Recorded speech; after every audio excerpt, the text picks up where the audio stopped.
A widow trapped. Violent men closing in.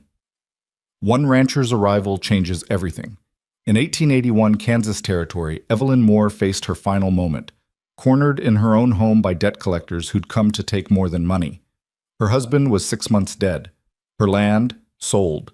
Her options, gone. When fists replaced words and terror replaced hope, a silent rancher named Samuel Reed rode through her broken gate. He didn't ask questions. He didn't negotiate. He simply stood between her and violence, and in that moment, everything changed. Stay with me until the end of this story. Hit that like button and comment your city so I can see how far this tale has traveled. The wind came hard across the Kansas plains that October afternoon, carrying with it the smell of dying grass and the promise of early winter. Evelyn Moore stood at the cracked window of her farmhouse, watching 3 riders approach through the golden haze of late autumn light.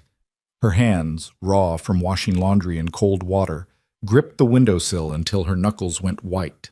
She knew who they were. She'd known they would come.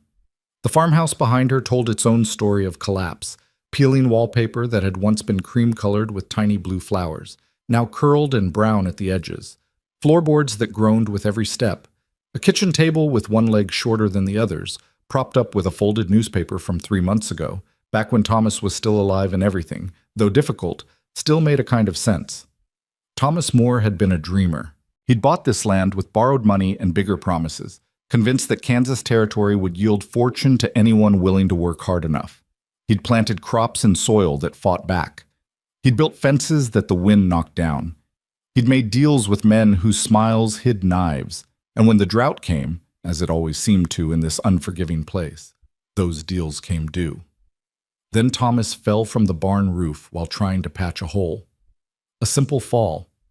A broken neck. Gone in an instant, leaving Evelyn with a 6-month-old grave, a mortgage she couldn't read properly, and debts that multiplied like locusts in summer. The riders dismounted. Evelyn counted their steps to her door, 12 heavy thuds against packed earth. She'd sold everything she could.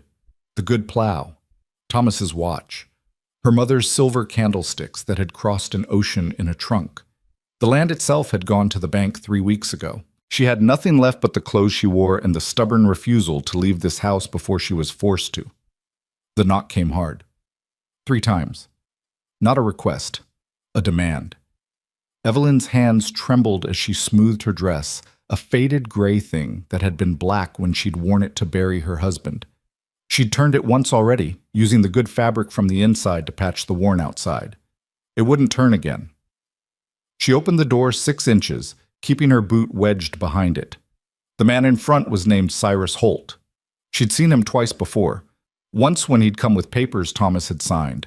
Once when he'd come to take the plow. He was thick-shouldered and red-faced, with eyes that never quite met hers directly, but instead roamed across her face and body like she was property. He was appraising. "Mrs. Moore." His voice carried false politeness, the kind men used when they wanted to seem reasonable before they stopped being reasonable. "You know why we're here?"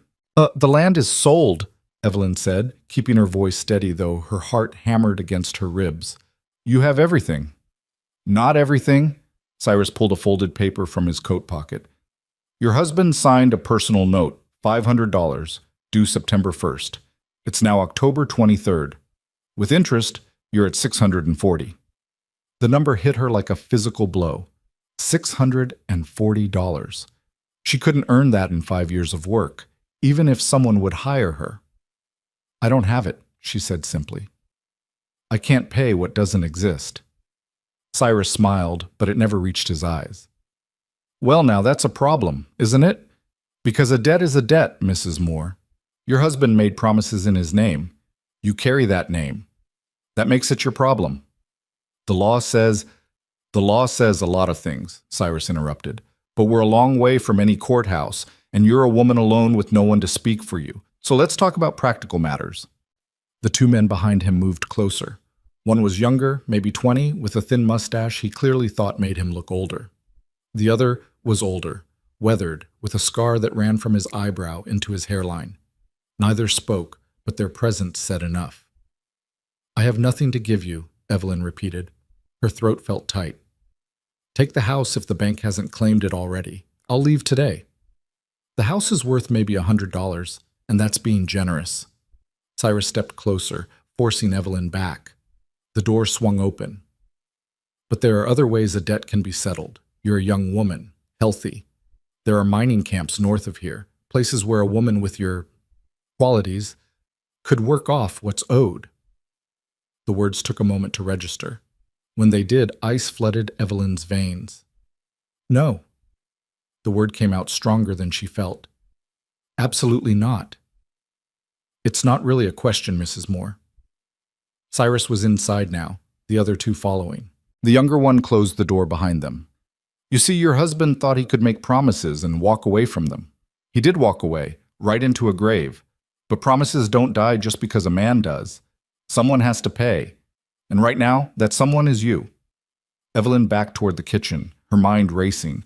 The house had no back door. Thomas had never gotten around to adding one. The windows were small, too small to climb through quickly.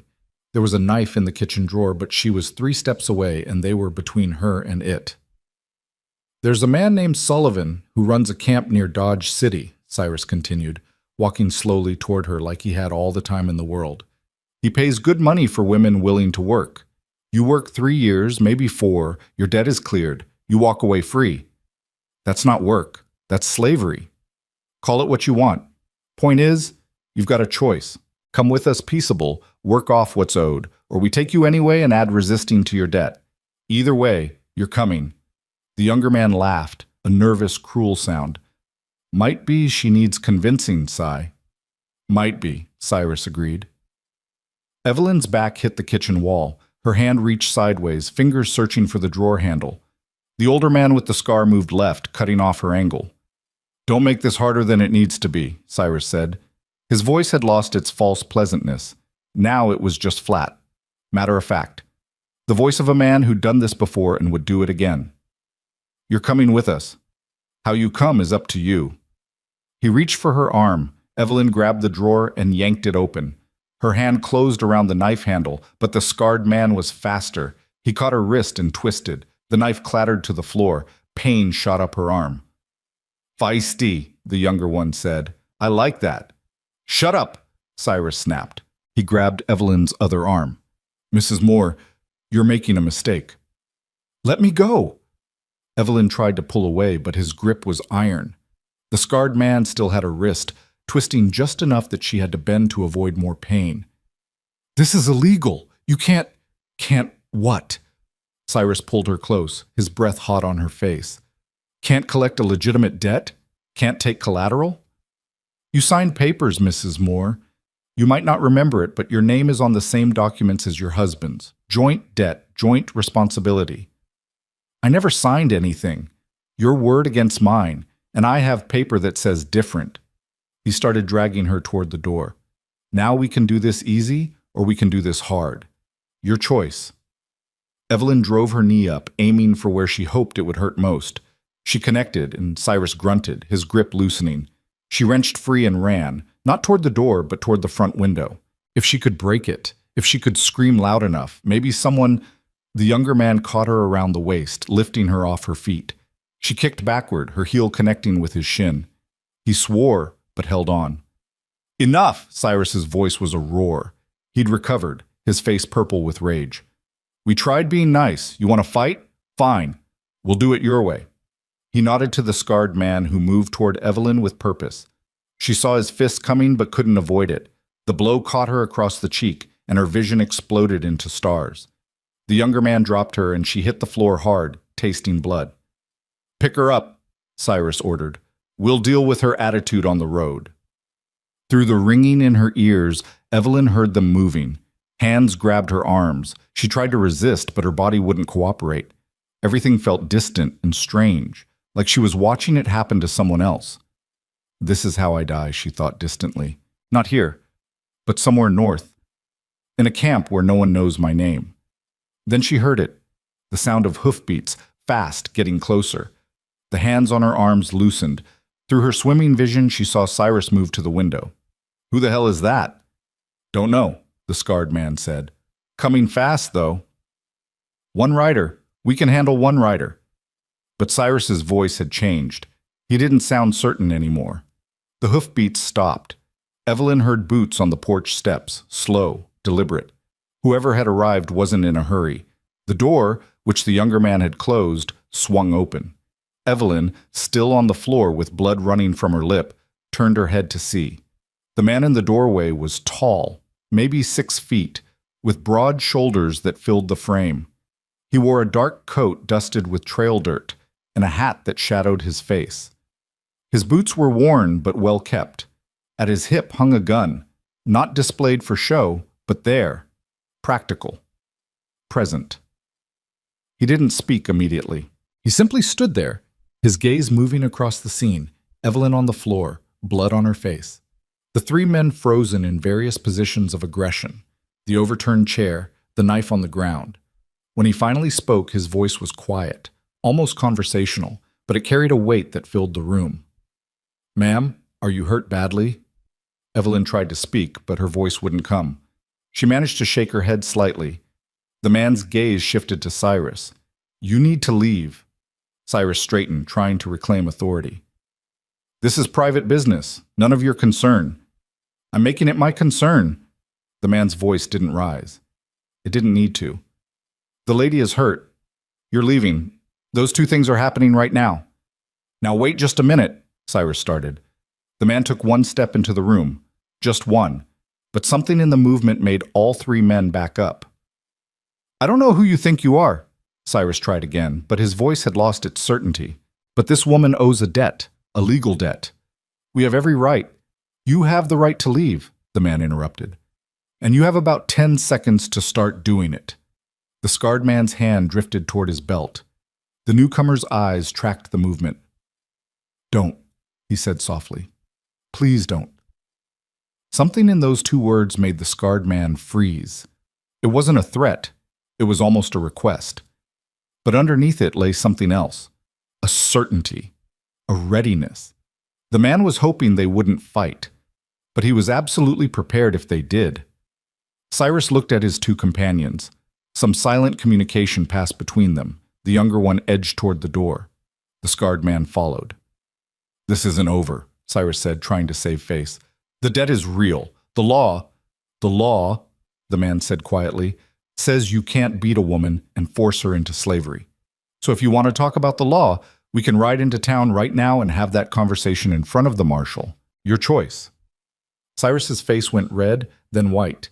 She owes you nothing that justifies this. Now get out." For a long moment, no one moved. Then Cyrus jerked his head toward the door, and the 3 men filed out. From the floor, Evelyn heard them mount their horses. Heard Cyrus say something she couldn't make out. Heard the horses move off at a trot, then a gallop. Then silence. The man closed the door quietly. He crossed the room and knelt beside Evelyn, moving slowly enough that she wouldn't be frightened. "Can you sit up?" he asked. Evelyn nodded and let him help her into a sitting position, her back against the wall. The room tilted for a moment, then steadied. She touched her lip gingerly. It was split, but not too badly. The man stood and moved to the kitchen. She heard water being pumped, the sound of a cloth being dampened. He returned and handed it to her. "For your face," he said. Evelyn took it with shaking hands and pressed it to her mouth. The cool wetness helped. So did having something to do with her hands. "Thank you," she managed. Her voice came out hoarse. I don't know what would have happened if you hadn't." "Don't think about it," he said. He settled into a crouch nearby, not crowding her but close enough to help if she needed it. "Are you hurt anywhere else?" She shook her head. "Just my face. And my wrist." She looked at it, already bruising where the scarred man had twisted it. The man's jaw tightened slightly, but he only nodded. "It'll heal. Nothing broken." They sat in silence for a moment. Evelyn studied him more carefully now. He looked to be in his mid-30s with dark hair that needed cutting and a face that was weathered but not harsh. His eyes were gray, she noticed, steady. He had the look of a man who spent most of his time outdoors, sun lines at the corners of his eyes, hands that were calloused and strong. "I'm Samuel Reed," he said finally. "I have a ranch about 12 miles west of here. I was passing through, saw the horses, thought I should check." "Evelyn Moore." She lowered the cloth from her face. "This is my house." Was my house. The bank owns it now, I suppose. Samuel's gaze moved around the room, taking in the evidence of hardship. Your husband? Dead, 6 months ago. The words came out flat. She'd said them so many times they'd lost their emotional weight. He left debts. Those men, they say I have to pay them. What they wanted wasn't payment. That was kidnapping. The law sees debt different when you're a woman. Evelyn pulled herself up straighter, wincing at the various pains making themselves known. I signed papers when I married Thomas, took his name. His debts became mine. Debt doesn't give a man the right to beat you. Tell that to them. Samuel stood slowly and walked to the window, looking out at the empty road. They'll come back, he said. Maybe not today, maybe not tomorrow. But men like that don't give up when they think they're owed something. I know. Evelyn felt suddenly exhausted, like all the fear and adrenaline of the last hour had drained out at once, leaving her hollow. I'll leave. Tonight. I'll go to Topeka, or maybe east. Find work somewhere. They can't collect from someone they can't find. Samuel turned back to her. You have money for that? For travel? For food? Until you find work? Evelyn looked away. The answer was obvious. How much is the debt? Samuel asked. $640. She laughed, but it came out bitter. Might as well be $6,000. I don't have anything. They took the land, the equipment. I sold everything else. Samuel was quiet for a long moment, his expression thoughtful. What if you didn't run? I don't have a choice. There's always a choice. He moved back toward her, then seemed to think better of it, and leaned against the doorframe instead, giving her space. What if you had a place to go, somewhere safe, somewhere they couldn't touch you? Evelyn looked at him warily. I don't understand. My ranch, Samuel said. I need help. Someone to cook, clean, help with the house. My daughter is 7. She needs a woman's presence. You're offering me work? I'm offering you shelter, safety. The work would just be part of it. It was too good, too convenient. Evelyn had learned the hard way that when something seemed too good, it usually was. What would you want in return? She asked carefully. Beyond the work, I mean. Samuel's expression didn't change. Nothing beyond the work. You'd have your own room, your own space. I'm not offering anything improper if that's your concern. Men always say that. Some men do. He met her eyes steadily. I'm telling you the truth. My wife died 2 years ago. I'm raising my daughter alone, and I'm doing a poor job of it. The house is falling apart. I can't cook worth a damn. And Mila, my daughter, she needs someone who can teach her things I can't. Why me? You don't know me. I know you fought 3 men to stay free, Samuel said quietly. I know you're still in this house when most people would have run weeks ago. That tells me what I need to know. Evelyn wanted to believe him, desperately. But trust was expensive, and she'd paid too much for it already. If I say yes, she said slowly, and those men come looking for me, they'll find a rancher who doesn't take kindly to threats. Samuel's voice remained calm, but something in it hardened. They'll find out that some debts aren't collectible, and they'll leave empty-handed. You can't promise that. No, he agreed, but I can try, which is more than you have right now. He was right. Evelyn hated that he was right, but he was. She had no money, no friends close enough to help, no family left alive. She could run, but they'd find her eventually. Women alone were easy to track, easy to corner. Or she could go with this stranger, this Samuel Reed, and hope he was telling the truth about his intentions. It was a terrible choice, but terrible choices were all she had left. Why? She asked. Why would you risk trouble with those men for someone you don't know? Samuel was quiet for a long moment. When he spoke, his voice was softer. Because 2 years ago, my wife was sick, real sick, and I wasn't there. I was out trying to save the ranch, making deals, working myself into the ground. When I finally got home, she was gone, and I never got to tell her. He stopped, his jaw working. I wasn't there when she needed me most. Maybe I can't fix that, but I can be here now, for someone who needs help. It was the most honest thing anyone had said to Evelyn in months. maybe years. She looked around this farmhouse one last time, at the peeling wallpaper, the crooked table, the water-stained ceiling where rain had leaked through last spring. Thomas's dream had died here. Her old life had died here. Maybe it was time to let it go. "All right," she said. "I'll come with you. But if I turn out to be lying, you leave," Samuel said. "No questions asked. I'll take you to town myself if that's what you want." Evelyn nodded slowly. "Then, yes, I'll come." Samuel pushed off from the doorframe. "Do you have things to pack?" "Not much." She stood carefully, testing her balance. Her face throbbed, and her wrist ached, but she could move. "I can be ready in 10 minutes. Take your time. I'll get your bag onto my horse." Evelyn moved through the house one last time, gathering what little she owned. 2 dresses besides the one she wore. Her mother's Bible.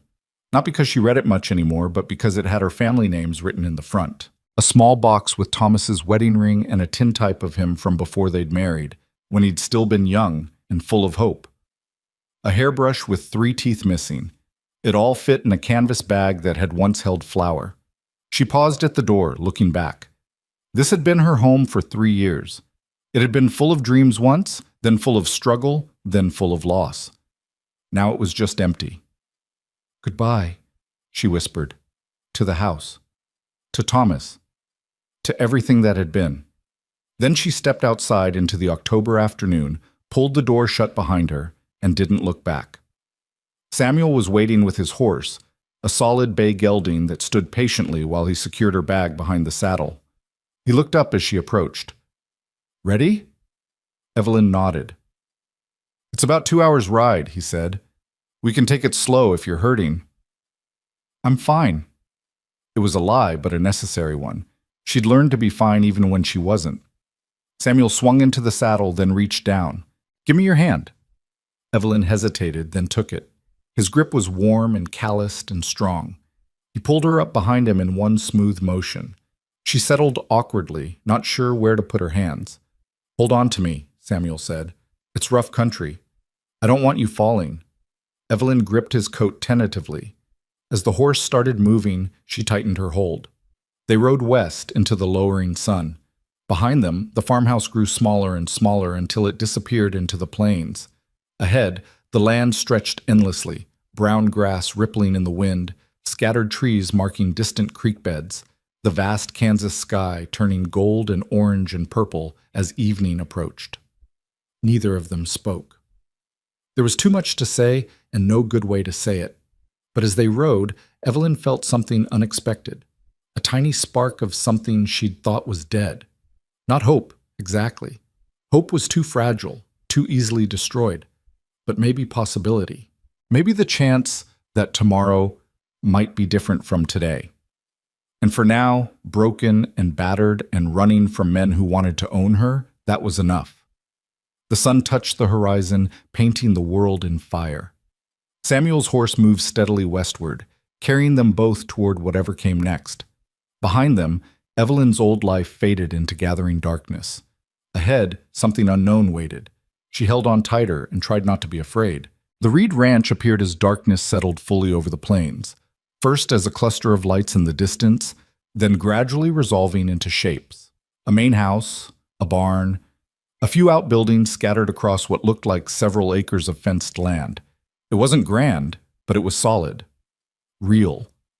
More than Evelyn had expected. Samuel slowed the horse as they approached, and Evelyn felt him shift slightly in the saddle. "That's home," he said quietly. The house itself was a single-story structure built from local stone and timber, with a wide porch that wrapped around the front and one side. Smoke rose from the chimney, which meant someone had kept the fire going. Light glowed in 2 windows, warm and yellow against the night. Samuel dismounted first, then helped Evelyn down. Her legs trembled when her feet touched the ground. Whether from the ride, the day's violence, or simple exhaustion, she couldn't say. She steadied herself against the horse's flank while Samuel retrieved her bag. The front door opened before they reached it. A small figure stood silhouetted in the doorway, backlit by the fire inside. "Papa?" The voice was young, uncertain. "I'm here, Mila." Samuel's voice changed when he spoke to his daughter, softened somehow, though it had never been hard. Sorry I was gone longer than expected. The girl came down the porch steps, and as she moved into the light spilling from the door, Evelyn got her first good look at Samuel's daughter. She was small for 7, with dark hair braided loosely down her back and eyes that matched her father's gray. She wore a simple dress that looked a size too big, and her feet were bare despite the evening chill. Mila stopped when she saw Evelyn, her eyes going wide. "Who's that?" "This is Mrs. Moore," Samuel said. "She's going to be staying with us for a while, helping around the house." "Why?" Mila's directness reminded Evelyn of how children spoke before the world taught them to be polite. "Because I asked her to." Samuel set Evelyn's bag on the porch. "Mila, can you show Mrs. Moore where she can wash up? I need to put the horse away." Mila studied Evelyn with open curiosity, her gaze catching on the bruise forming on Evelyn's cheek, the split lip. "Did you get hurt?" "I had an accident," Evelyn said, which was easier than the truth. "Does it hurt?" "A little." Mila nodded solemnly, as if this made perfect sense.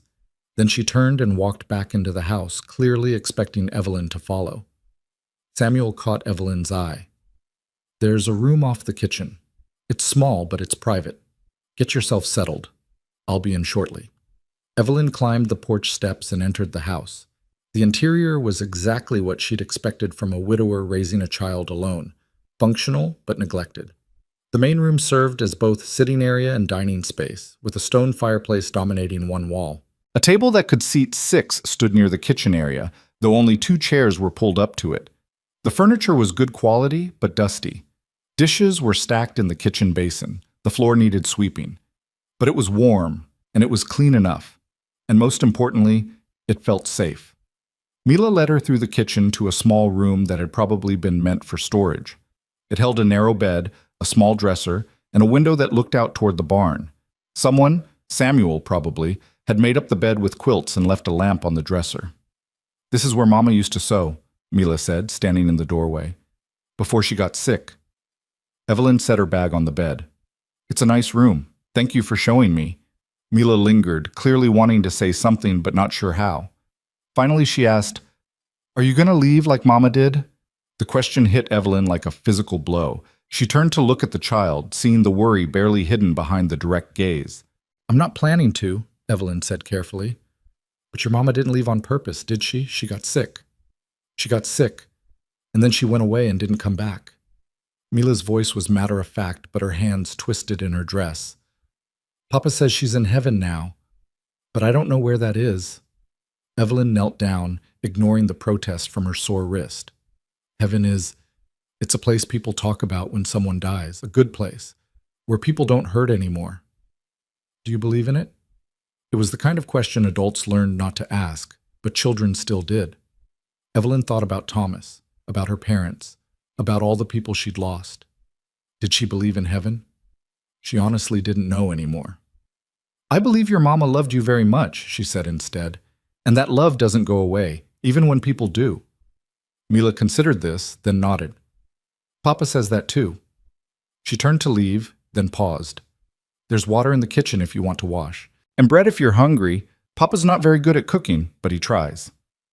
Then she was gone, her bare feet padding softly across the floor. Evelyn stood slowly and looked around her new room. It was small, yes, but it had a door that closed, a window with a latch, a bed that looked more comfortable than anything she'd slept on in years. After the farmhouse with its leaking roof and broken furniture, this felt almost luxurious. She moved to the kitchen and found the water pump, filling a basin carefully. The water was cold but clean. She dampened a cloth and cleaned her face properly, wincing as she touched the bruise. In a small mirror hung by the window, she examined the damage. Her lip was swollen, her cheek already turning purple. She looked like what she was, a woman who'd been beaten. The thought made anger flare, hot and sudden. Those men had put their hands on her, had planned to drag her away and sell her like livestock. And for what? A debt she'd never agreed to, signed on papers she'd barely understood? The anger felt good. Better than fear. Better than helplessness. She heard the front door open and Samuel's boots on the floor. Quickly she smoothed her hair and dried her face, then returned to the main room. Samuel was crouched by the fireplace, adding wood. Mila sat at the table, watching him. Both looked up when Evelyn entered. "Feel better?" Samuel asked. "Yes, thank you." He stood, dusting his hands. "I know it's late, but have you eaten? There's stew from yesterday. It's not much, but I can warm it," Evelyn said before thinking, then caught herself. "I mean, if that's all right, if that's what you'd like me to do." Samuel studied her for a moment. "You don't have to start working tonight. You've had a rough day." "I'd rather keep busy." It was true. Busy meant not thinking. Not thinking meant not remembering those men's hands on her, their intentions. Samuel nodded slowly. "All right. Pot's in the kitchen. Stew's in the cold box out back." Evelyn found everything where he'd said. The cold box was a simple wooden structure built into the north side of the house, packed with straw for insulation. The stew pot was heavy cast iron, well used but clean. She carried it inside and set it over the fire, adding wood to build up the heat. Mila appeared at her elbow. "Can I help? Do you know where the bowls are?" Mila nodded and retrieved 3 bowls from the cupboard, along with spoons. She set them on the table with the careful precision of a child performing an important task. Samuel watched from his chair, saying nothing, but Evelyn caught the expression on his face. Something between surprise and relief. The stew warmed slowly. Evelyn stirred it, testing the temperature, adjusting the heat. It was simple fare: venison, potatoes, carrots, onions, but it smelled good. Samuel might claim he couldn't cook, but whoever had made this knew what they were doing. "Did you make this?" she asked. "Sarah, neighbor woman, brought it over yesterday." Samuel stood and moved to the kitchen. "She tries to help, but she's got 6 of her own to feed. Can't expect her to keep feeding us too." "It's good of her to try. People around here help each other when they can." He paused. "Those men earlier, they weren't from around here. I'd remember seeing them." "They said they were collecting for someone." Evelyn kept her eyes on the pot. "Someone my husband owed money to." "Did your husband have dealings with mining camps? Loan operations?" "I don't know. Thomas he didn't tell me about his business." She heard the bitterness in her own voice and tried to soften it. "He meant well. He just wasn't good at planning." Samuel made a sound that might have been agreement. "Well, if they come around here, they'll find planning isn't their strength either." The stew was ready. Evelyn ladled it into bowls, serving Mila first, then Samuel, then herself. They ate at the table, the only sounds the clink of spoons and the crackle of the fire. Mila finished first and looked at her father. "Can I be excused?" "Go on." Samuel watched her scamper off toward what was presumably her bedroom, then turned to Evelyn. "She likes you." "She doesn't know me. She knows you served her first. That matters to children." He set down his spoon. "Look, I want to be clear about something. You're here because I offered you work and shelter. That's the arrangement. But if those men come looking, if there's trouble, you're not obligated to stay. I won't hold it against you if you decide to leave." "Where would I go?" "East, like you said. I could give you money for travel, help you get started somewhere else." Evelyn met his eyes. "Why would you do that? You barely know me." "Because it's the right thing to do." Samuel pushed his bowl away. "And because I know what it's like to feel trapped. When Elizabeth, my wife, got sick, we couldn't afford the doctor she needed, couldn't afford medicine. I worked myself into the ground trying to get the money together, and by the time I did, it was too late. If someone had offered help, then—" He stopped. "Well, no one did. So maybe I can offer it now. I'm not your wife." "No. But you're someone who needs help. That's enough." They sat in silence for a moment. Then Evelyn said quietly, "Thank you. For today. For this. I'll work hard. I'll earn my keep." "I don't doubt it." Samuel stood and collected the bowls. "Get some rest. Tomorrow's soon enough to start worrying about work." But sleep didn't come easily that night. Evelyn lay in the narrow bed, staring at the ceiling, listening to the unfamiliar sounds of the house. Samuel's footsteps moving through the main room, Mila's small cough from the other bedroom, the wind against the windows. Every sound made her tense, waiting for the crash of a door, the shout of men coming to collect their debt. But no one came. The night passed slowly, and eventually exhaustion won over fear. The next few days fell into a pattern. Evelyn woke before dawn and started the fire. then made breakfast, whatever she could find in the kitchen. Samuel ate quickly and headed out to work the ranch. Mila shadowed Evelyn, watching everything she did with solemn intensity. The house, Evelyn quickly realized, had been running on momentum alone. Dishes piled in the basin because no one washed them until they were needed again. Laundry accumulated until Samuel or Mila ran out of clean clothes. Floors went unswept. The stove needed blacking. Every surface carried a film of dust.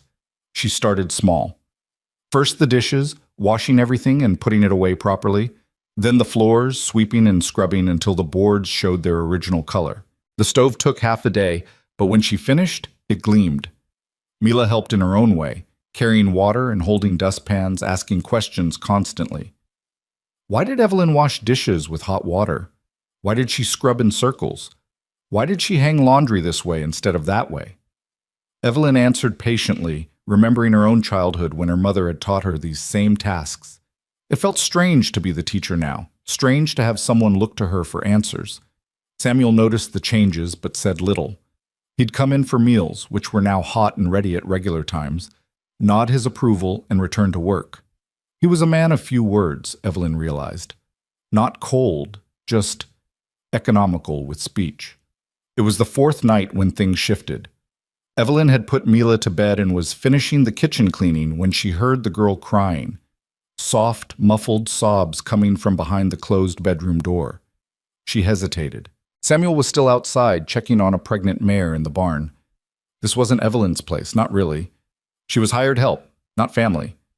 But the crying continued, and Evelyn's feet moved before she decided to. She knocked softly on Mila's door. "It's Mrs. Moore. Can I come in?" The crying stopped. A pause, then, "Okay." Evelyn opened the door. The room was small and neat, with a single bed and a dresser. Mila sat on the bed, hugging a rag doll that had seen better days. In the lamplight, her face was wet with tears. "What's wrong?" Evelyn asked gently, sitting on the edge of the bed. "I can't sleep." Mila's voice was thick. "I keep thinking about Mama." "Does this happen often?" Mila nodded. "Papa doesn't know. I don't tell him because it makes him sad." Something in Evelyn's chest tightened. 7 years old and already protecting her father from her grief. "It's okay to be sad," Evelyn said. "Your mama died.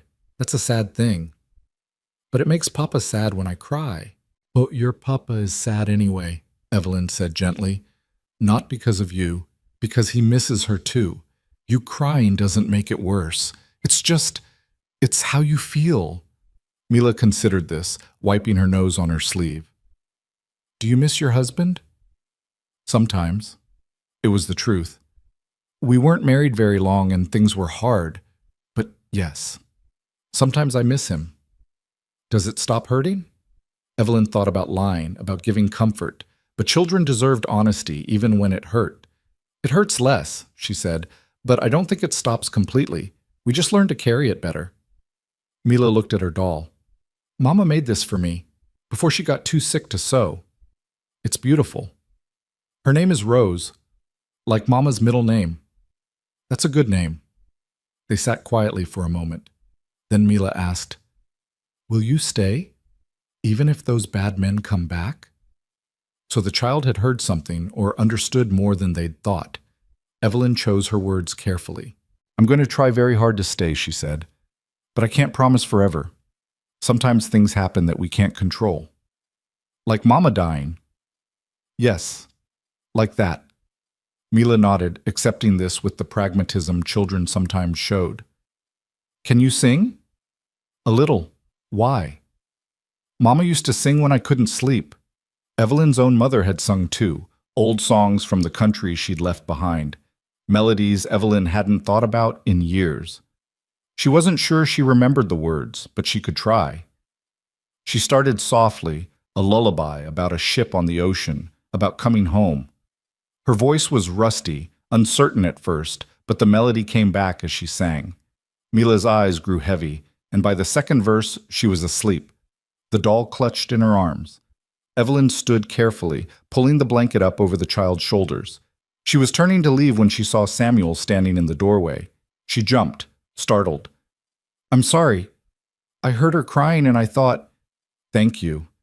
Samuel's voice was quiet. She tries to hide it from me. The nightmares, the crying. I knew, but he stopped, his throat working. I didn't know what to do, what to say. You're doing fine. I'm failing her. It came out flat. She needs things I can't give her. Comfort, security, the kind of things a mother provides. She needs her father, Evelyn said firmly, and she has him. Everything else she'll learn to live with. Children are tougher than we think. Samuel looked at his sleeping daughter, his expression unreadable. Elizabeth used to sing that song. I haven't heard it since she died.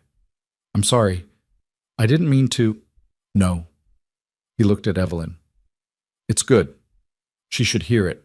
She should remember. He paused. Thank you for this, for all of it. The house, the food, He gestured vaguely. Everything's different, better. That's what I'm here for. It's more than that. Samuel's gaze was steady. You're giving her something I couldn't, something she needs. They stood in the hallway, the lamplight casting long shadows. Evelyn realized how close they were standing, how quiet the house was. She stepped back, suddenly aware of the impropriety of being alone with a man in the night, even in his own home. I should get to bed, she said. Morning comes early. Samuel nodded. Good night, Mrs. Moore. Good night. But as Evelyn lay in her bed that night, sleep elusive again, she thought about the look on Samuel's face when he'd listened to her sing. The grief there, yes, but also something else. Relief, maybe. Or gratitude. Or maybe just the recognition that loss was something they both understood. The days continued.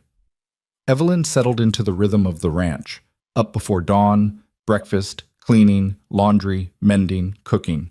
Mila was her constant companion, chattering about everything and nothing, slowly opening up about her mother, about the time before Evelyn came. Samuel worked from sunup to sundown, managing the cattle, repairing fences, preparing for winter. He was a good rancher, Evelyn saw. Thorough, patient with the animals, hard on himself. At meals, they talked about practical things, supplies needed, weather coming, tasks to be done. Samuel asked about Mila's day, listened to her excited descriptions of helping Evelyn bake bread or chase chickens. He was present in a way Thomas had never been, attentive even when exhausted. Evelyn found herself noticing small things about him, how he always hung his coat on the same peg, how he drank coffee black, standing by the window, looking out at his land like he was checking that it was still there, how he was gentle with his daughter but firm when he needed to be. He was nothing like Thomas. Thomas had been loud, optimistic, full of grand plans that never materialized. Samuel was quiet, realistic, focused on what could be done rather than what might be possible. She didn't know if that made him better or just different. 2 weeks passed, then 3. The bruise on Evelyn's face faded to yellow, then disappeared. The split lip healed. The fear that woke her at night gradually lessened, though it never completely left. The men didn't come back. Every day that passed without them made Evelyn breathe a little easier, though she knew Samuel still watched the road, still kept his gun close. The house transformed around them. What had been simply functional became comfortable. Evelyn hung curtains in the windows. Simple things she'd sewn from fabric Samuel bought in town. She organized the kitchen so everything had its place. She scrubbed years of grime from corners and surfaces. It started to feel almost like a home, almost like somewhere she could belong. Then came the day she collapsed in the garden. Evelyn had been weeding the small vegetable plot behind the house, preparing it for spring planting, when the world suddenly tilted. Her vision grayed at the edges, her stomach lurched, and before she could call out, everything went dark. She woke to Mila's frightened face hovering over her. Mrs. Moore? Mrs. Moore, wake up! I'm all right, Evelyn tried to say, but her voice came out weak. She tried to sit up and immediately regretted it as nausea washed over her. Papa! Mila's scream was shrill with panic. Papa, come quick! Footsteps running. Then Samuel was there, kneeling beside her, his hands supporting her shoulders. What happened? His voice was sharp with concern. I just felt dizzy. It's nothing. You fainted. That's not nothing. He looked at Mila. Go inside and get water. Quick now. Mila ran. Samuel helped Evelyn to a sitting position, his movements careful. When did you last eat? Breakfast. That was 6 hours ago. I wasn't hungry. Samuel's jaw tightened. You've been working yourself too hard. I've seen you, up before dawn, working all day, barely stopping to rest. I'm earning my keep. You're not a slave, Samuel said flatly. You need to eat. You need to rest. If you're sick, I'm not sick. But even as she said it, Evelyn realized it might not be true. She'd been tired lately, more tired than the work warranted. Her stomach had been unsettled in the mornings, and her monthly bleeding, which had always been regular. The realization hit her like cold water. When had her last bleeding been? Before the men came to her house. Before that, even. Which meant, no, it couldn't be. But as she sat there in the dirt, Samuel's concerned face above her and Mila running back with water, Evelyn counted backwards and felt her world tilt again. 6 weeks, maybe 7, maybe more. She was pregnant, with Thomas's child. The doctor's office in town smelled of carbolic acid and old leather. Evelyn sat on the examination table, her hands folded tightly in her lap, while Dr. Harrison washed his hands in the basin. Samuel waited outside with Mila, though he'd insisted on making the trip when Evelyn had fainted twice more in the days following the garden incident. Dr. Harrison was an older man, gray-bearded and methodical, who'd been practicing medicine in Kansas Territory since before the war. He dried his hands and turned to face Evelyn with the expression of someone about to deliver news he'd delivered 100 times before. Mrs. Moore, when was your last monthly bleeding? Evelyn had known this question was coming. She'd prepared herself for it during the long wagon ride into town, but hearing it spoken aloud still made her throat tighten. 8 weeks ago, maybe 9. The doctor nodded, making a note in his ledger. And the fainting spells. Any nausea, particularly in the mornings? Yes. Tender breasts? Fatigue? Yes. Her voice came out barely above a whisper. Dr. Harrison set down his pen and looked at her with professional sympathy. Mrs. Moore, I believe you're with child, approximately 2 months along by my estimation. The symptoms are quite consistent. Even though she'd known, had been certain since that moment in the garden, hearing it confirmed made it real in a way her own suspicions hadn't. Evelyn closed her eyes, feeling the room tilt again, though she was sitting down. Is the child healthy? She managed to ask. Too early to say for certain, but you appear to be in good health overall, despite the fainting. You'll need to eat more, rest more. The first few months can be difficult, but most women manage well enough. He paused. Does your husband know? My husband is dead. The words came out flat. He died 7 months ago. Dr. Harrison's expression shifted to something softer. I see. I'm sorry for your loss. But the child's father was my husband, Evelyn said firmly. There's no one else. Of course. The doctor cleared his throat. Well, you'll need support, Mrs. Moore. A pregnant widow faces certain difficulties. Do you have family, friends who can help? I'm staying with Samuel Reed, working as his housekeeper. Ah. Something in the doctor's tone made Evelyn look up sharply. He was studying her with a new kind of assessment, one that made her skin prickle with discomfort. Does Mr. Reed know about your condition? Not yet. You'll need to tell him. He has a right to know if he's providing you shelter. I know that. Evelyn stood, her legs steadier now. Is there anything else? Dr. Harrison handed her a small bottle. Ginger powder. Mix a pinch in warm water when the nausea gets bad. Eat small meals throughout the day rather than large ones. And Mrs. Moore? He waited until she met his eyes. Be careful. A woman in your position is vulnerable. Make sure Mr. Reed understands the nature of your arrangement. People will talk. People always talk. Yes, but sometimes what they say can cause real harm. Evelyn paid him with money Samuel had given her for the visit, then stepped out into the afternoon sun. Samuel was leaning against the wagon, Mila beside him eating a peppermint stick from the general store. Both looked up as she approached. Well? Samuel asked. Evelyn glanced at Mila, then back at Samuel. Can we talk? Privately? Something in her tone made Samuel's expression sharpen. He looked at his daughter. Mila, go look at the ribbons in the store window. Don't wander off. Yes, Papa. Mila skipped away, her peppermint stick leaving sticky traces on her fingers. Samuel waited until she was out of earshot, then turned to Evelyn. What did he say? I'm pregnant. The words came out blunt, graceless. She hadn't planned how to say it, and now it was simply there between them. Samuel went very still. For a long moment he said nothing, just looked at her with an expression she couldn't read. Then, how far along? 2 months? Maybe a bit more. Your husband's? The question shouldn't have stung, but it did. Yes, there's been no one else. Samuel nodded slowly, his gaze distant. Does this change your plans? Do you need to leave? I don't know. Evelyn wrapped her arms around herself despite the warmth of the day. I don't have anywhere to go. No family, no money for travel. Not really. But I understand if you don't want me to stay. A pregnant widow brings talk, and I don't care about talk, Samuel interrupted. His voice was quiet but firm. Question is, what do you want to do? What did she want? The question was so simple and so complicated at once. She wanted her husband alive. She wanted the debts erased. She wanted to not be terrified of what came next. But those were impossible wants. I want to keep the baby, she said finally. I want somewhere safe to have it. Beyond that. She shook her head. I don't know.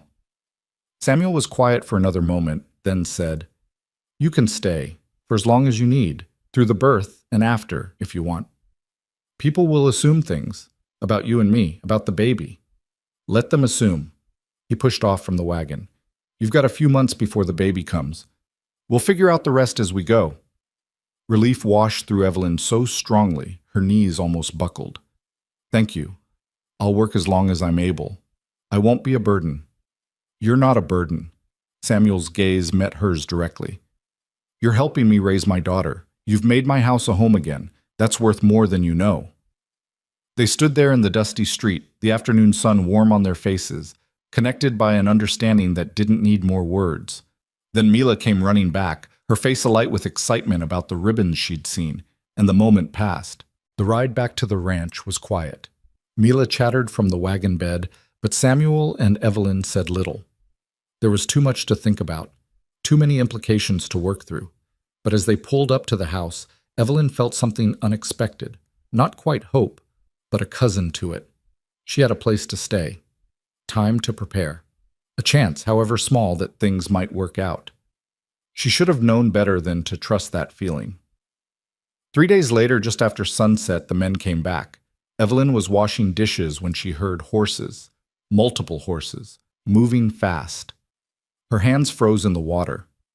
Through the kitchen window, she saw riders approaching, silhouetted against the dying light. 5 of them this time. Samuel! Her voice came out sharp with fear. He was there in seconds, moving to the window. His jaw tightened when he saw them. Mila, go to your room. Now! Papa! Now! The command in his voice sent Mila running. Samuel crossed to the door where his gun belt hung. He strapped it on with practiced efficiency, then looked at Evelyn. Stay inside. No matter what happens, you stay inside. They're here for me. They're on my land. That makes it my business. He checked his gun, then moved toward the door. Lock it behind me. Samuel, don't! But he was already gone, stepping out onto the porch with the kind of calm that came from absolute certainty.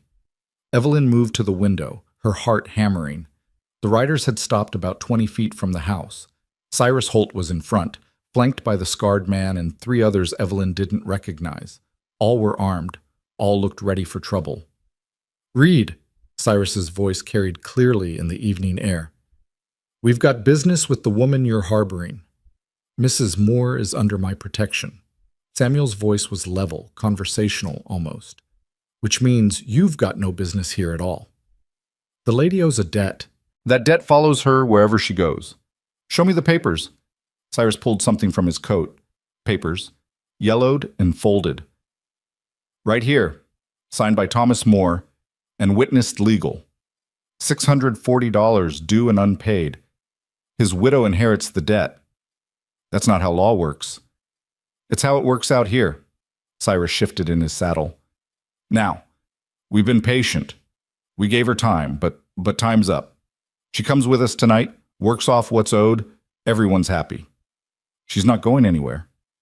You can't stop all of us, Reed. Be smart. Hand her over. This stays peaceful. Samuel's hand rested on his gun, casual but ready. I'm counting 5 of you. Figure I can drop 3 before you get me. Question is, which 3 want to die over a debt that's not even legal? The rider shifted uncomfortably. One of the new men, younger than the others, glanced at Cyrus nervously. Big talk from one man, Cyrus said, but his voice had lost some of its certainty. Not just one man. The voice came from behind the riders, making them spin in their saddles. A man on horseback had appeared from the direction of the road. Older, gray-haired, wearing a marshal's badge that caught the last light. He rode forward slowly, his rifle resting across his saddle. Marshal Webb. Cyrus's voice went tight. This is private business. Private business that involves threats on a man's property. That makes it my business. Webb stopped his horse between Samuel and the riders. Now, I heard something about a debt. Let me see those papers. Cyrus hesitated, then handed them over. Webb studied them by the fading light, his expression unreadable. Finally, he handed them back. These papers are worth about as much as the horse shit in my barn, he said flatly. Thomas Moore died. His personal debts died with him. His widow has no legal obligation. She benefited from the money. Did she? Webb's voice sharpened. Because from what I hear, Moore lost everything before he died. His land sold. His equipment's gone. If there was any benefit, it's long gone. You can't collect blood from a stone, Holt, and you sure as hell can't collect it from a widow who's got nothing. We have rights. You have the right to leave, right now, before I arrest all of you for trespassing and making threats. For a long moment, no one moved. Then Cyrus folded the papers and tucked them away. This isn't over. Yeah, it is. Webb's voice went cold. You come back here, you're getting arrested. You go near Mrs. Moore again anywhere, you're getting arrested. That clear enough for you? Cyrus's face went red, but he jerked his horse around. Let's go. The 5 riders left at a canter, disappearing into the darkness. Webb watched them go, then turned to Samuel. You all right? Thanks to you. Samuel climbed down from the porch. How'd you know to come? Got a telegram from Doc Harrison. Said there might be trouble out here. Asked me to check on things. Webb glanced at the house, where Evelyn stood visible in the window. That the widow? Mrs. Moore, yes. She really pregnant? Samuel stiffened. That's none of your concern. It is if it causes more trouble. Webb sighed. Look, Reed, I know you're trying to help, but a single man and a pregnant widow under one roof, people are going to talk, and talk leads to trouble. Then they can talk to me about it. I'm just saying, might be worth thinking about how this looks, for her sake and yours. Samuel's jaw worked, but he nodded. Noted. Thanks for coming out. Part of the job. Webb tipped his hat and rode off into the darkness. Samuel stood in the yard for a long moment, then turned back to the house. Evelyn met him at the door. They're gone, he said. For now. Evelyn's hands were shaking. She clasped them together to hide it. But you heard what the marshal said. They'll come back. Or people will talk, or let them talk. It's not that simple. The words came out sharper than she intended. You have a daughter, a reputation. I'm bringing shame to your house just by being here. And now with the baby. She pressed a hand to her still flat stomach. Maybe I should leave. Go east like we talked about, before things get worse. And go where? Do what? Samuel's voice was gentle but insistent. You're 2 months pregnant. You have no money, no family. Running won't make you safer. But staying makes you a target. I can handle it. Can you? Evelyn met his eyes. What happens when they come back with more men? What happens when they stop trying to take me and start trying to hurt you? What happens to Mila if you die trying to protect someone you barely know? The question hung between them. Samuel looked away first. I can't just let them take you, he said quietly. I can't do that. Why not? The question came out almost desperate. Why risk everything for me? Samuel was quiet for a long moment. When he spoke, his voice was rough with emotion. Because Elizabeth was sick for months before she died. And I knew she was getting worse, but I kept telling myself there was time. Time to earn money for the doctor. Time to make things right. Time to tell her everything I should have said years ago. He looked at Evelyn, his eyes bright. But there wasn't time. And when she died, I realized I'd spent so much time working and planning and trying to fix things that I'd forgotten to just be there. To help when help was needed, not when it was convenient. He shook his head. I can't fix what happened with Elizabeth, but I can help you. And maybe that's not noble or smart, but it's what I need to do. For her. For me. So please, don't ask me to stop. Evelyn felt tears burning in her eyes. I don't want you to get hurt because of me. Then help me figure out how to keep everyone safe, Samuel's voice steadied. But don't run. Not yet. Not unless you really want to. Inside the house, Evelyn could hear Mila moving around in her room, probably listening to every word. Outside, the night pressed close, full of dangers both known and unknown. But here, standing on this porch, with this quiet man who'd chosen to help her for reasons even he didn't fully understand, Evelyn felt something shift. Not safety, exactly, but solidarity. The sense that she wasn't facing the darkness alone. All right, she said finally. I'll stay, for now. Samuel nodded. Then we'll figure out the rest together. They went inside, locked the doors, and tried to pretend the world beyond the windows wasn't circling like wolves waiting for weakness. 2 weeks passed with no sign of Cyrus or his men. The marshal rode out twice to check on things, his presence both reassuring and unsettling, a reminder that the threat was real even when invisible. Evelyn's pregnancy became more obvious as her body began to change. Her dresses, already worn, grew tight across the middle. She let out seams and added panels, working by lamplight after Mila went to bed. Samuel noticed but said nothing, his silence a kind of respect for her privacy. Mila, however, had questions. Many questions. Why is your stomach getting bigger? She asked one morning while they were making bread. Evelyn kept her hands working, kneading the dough. Because there's a baby growing inside me. Mila's eyes went wide. A real baby? Yes. Like how I was in Mama's stomach? Just like that. Mila processed this, her small face serious. Is it your husband's baby? Yes. He died before I knew about it. That's sad. Mila pressed her hand against the dough, making a small handprint. Will the baby have a papa? The question hit harder than Evelyn expected. She stopped kneading. The baby's papa is dead. So no, not in the way you mean. That's not fair. Every baby should have a papa. Life isn't always fair, sweetheart. Mila was quiet for a moment, then said, My papa could be its papa. If you asked him, he's good at being a papa. Evelyn's throat tightened. It doesn't work that way. Why not? Because Evelyn struggled for words that would make sense to a 7-year-old. Because your papa and I aren't married. We're not family like that. But you live here. You make food and clean and sing to me. That's what mamas do. I'm not your mama, Mila. I know. Mila looked up at her with those serious gray eyes. But you could be. And you could be the baby's mama. And Papa could be the baby's papa. And then we'd all be a family. It was the uncomplicated logic of childhood, where problems had simple solutions and love was straightforward. Evelyn wished desperately that the world worked that way. It's more complicated than that, she said gently. Why? Because people will talk? Mila's voice took on the echo of adult concerns heard and partially understood. Papa says we don't care what people say. Your papa is brave, but sometimes what people say can hurt us, even when we try not to let it. Mila thought about this, then shrugged and went back to playing with the dough. I still think he should be the baby's papa. It's lonely without a papa. I know because I'm lonely without a mama. The words stayed with Evelyn long after the bread was baked and Mila had moved on to other concerns.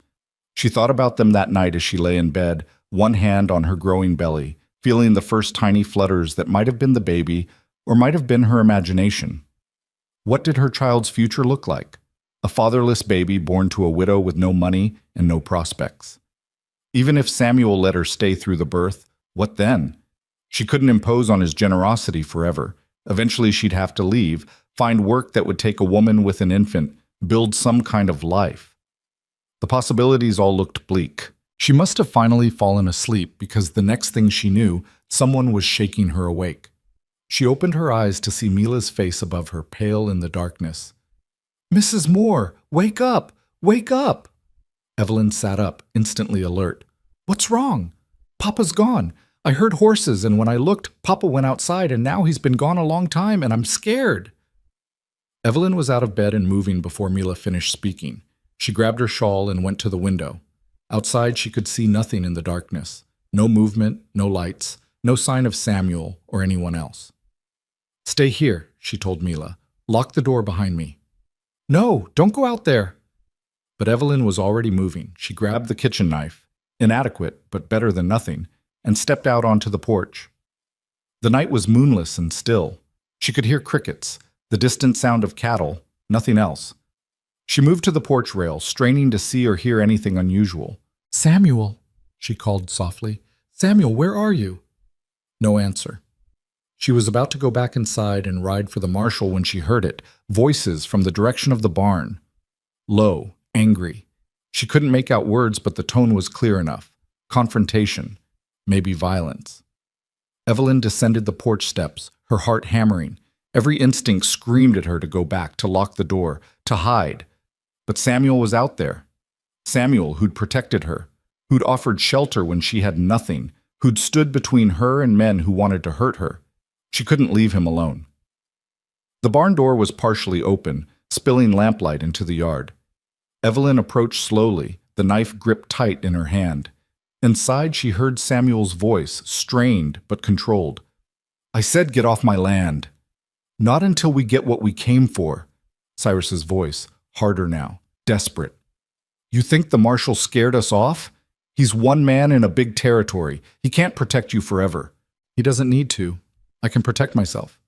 "Can you?" A different voice, younger. "Because it looks like you're alone in a barn with 5 men who are done being polite." Evelyn reached the barn door and peered inside. The scene was worse than she'd feared. Samuel stood in the center of the barn, his back to a post. The 5 men surrounded him, Cyrus, the scarred man, and 3 others. Samuel's gun lay on the ground, kicked out of reach. Blood ran from a cut above his eye. They'd ambushed him, gotten the drop on him somehow. And now they were going to beat him until he gave her up. Evelyn stepped through the door. "I'm here," she said. Her voice shook, but she forced it steady. "You want me?" "Here I am. Let him go." All 6 men turned. Cyrus's face split in a grin that had nothing to do with humor. "Well now," he said. "That makes things easier." Samuel's eyes went wide with horror. "Evelyn, run! Get out of here!" But 2 of the men were already moving toward her. She backed up, raising the knife, but the scarred man simply grabbed her wrist and twisted. The knife clattered to the ground. "No!" Samuel lunged forward, but Cyrus hit him in the stomach, doubling him over. "Stop!" Evelyn shouted. "Stop hurting him. I'll come with you. I'll do whatever you want. Just stop." Cyrus looked at her, then at Samuel, considering. Then he smiled. "No," he said. "I don't think I will stop. See, Reed here has been a thorn in my side. Cost me time, cost me money. I think maybe he needs to learn what happens to people who interfere in my business." He nodded to the other men. They advanced on Samuel, who tried to fight but was outnumbered and already hurt. Evelyn heard the sickening sound of fists on flesh, heard Samuel grunt in pain. "Stop it!" She tried to pull away from the scarred man, but his grip was iron. "You're killing him." "Nah," Cyrus said casually. "Just teaching him a lesson. Though if he doesn't survive the lesson, well, that's on him for being stupid." Rage flooded through Evelyn, hot and fierce. She stopped trying to pull away and instead lunged forward, using the scarred man's grip as leverage. Her head connected with his nose, and she felt cartilage crunch. He yelled and released her. She dove for Samuel's gun. Her fingers closed around the grip just as someone grabbed her ankle. She kicked backward, connected with something, pulled the gun close. She'd never fired a gun in her life, but she'd watched Thomas clean his revolver enough times to know the basics. She rolled onto her back, thumbed back the hammer, and pulled the trigger. The sound was deafening in the enclosed barn. The shot went wide, hitting the wall, but every man froze. Evelyn scrambled to her feet, the gun shaking in her hands, pointing at Cyrus. "Get away from him," she said. Her voice came out stronger than she felt. "Get away or I swear I'll shoot you." Cyrus raised his hand slowly, mockingly. "You even know how to use that?" "I know enough." She steadied her grip. "Samuel, can you stand?" He was on his hands and knees, blood dripping from his nose and mouth. "Yeah, I can stand." He pulled himself up using the post, his movements pained but determined. Evelyn kept the gun trained on Cyrus. "Now," she said, "you're all going to leave, and you're never coming back. Because if you do, I'll kill you. I have nothing left to lose. Do you understand?" Something in her voice must have convinced them. The desperation, the absolute sincerity. Cyrus lowered his hands. "You can't run forever." "I'm not running. I'm staying right here. And if you want to try this again, you'll have to kill us both." "Is that debt worth 2 murders, Mr. Holt? Is it worth hanging?" The question hung in the air. Finally, Cyrus jerked his head toward the door. "This isn't over," he said. "Yes, it is," Samuel said, his voice thick but firm. "Because the next time you set foot on my property, I'll kill you. That's not a threat. It's a promise." The men filed out. Evelyn and Samuel stood frozen until they heard horses leaving, galloping away into the darkness. Then Evelyn's hand started shaking so badly she almost dropped the gun. Samuel took it from her gently, set it aside, and pulled her into his arms. She collapsed against him, feeling him solid and real and alive. His shirt was bloody, his breathing ragged, but he was alive. "You came after me," he said into her hair. "You stupid, brave woman. You came after me." "I couldn't leave you." The words came out muffled against his chest. "I couldn't." They stood there in the lamplight, holding each other while the world slowly steadied around them. Outside, the night had returned to its normal sounds. Inside, everything had changed, because Evelyn had made a choice, and so had Samuel, and neither of them could take it back. The morning after the barn incident, Evelyn woke to find Samuel already gone from the house. She'd spent the night cleaning his wounds, the cut above his eye, the split lip, the bruised ribs that made him wince with every breath. He'd protested that he was fine, but she'd ignored him, working with steady hands while Mila watched from the doorway with wide, frightened eyes. Now, in the pale light of dawn, Evelyn found him in the barn, mucking out stalls like nothing had happened. His movements were stiff, careful, but he worked with the same methodical determination he brought to everything. "You should be resting," she said from the doorway. He didn't turn around. Work doesn't stop because a man gets knocked around. "Samuel, I'm fine, Evelyn." He finally looked at her, and the bruises on his face were darker in the daylight, purple and yellow spreading across his cheekbone. "Go back inside. Take care of Mila."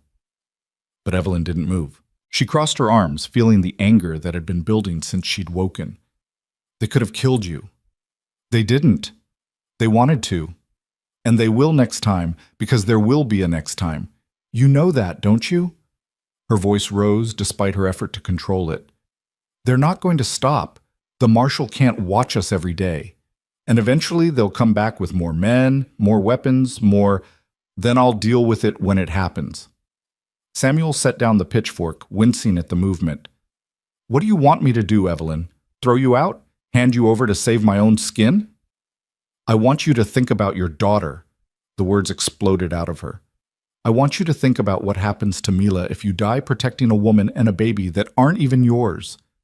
The silence that followed was thick and painful. Samuel leaned against the stall door, his jaw working. "That baby," he said quietly, "is innocent of whatever debts your husband left behind.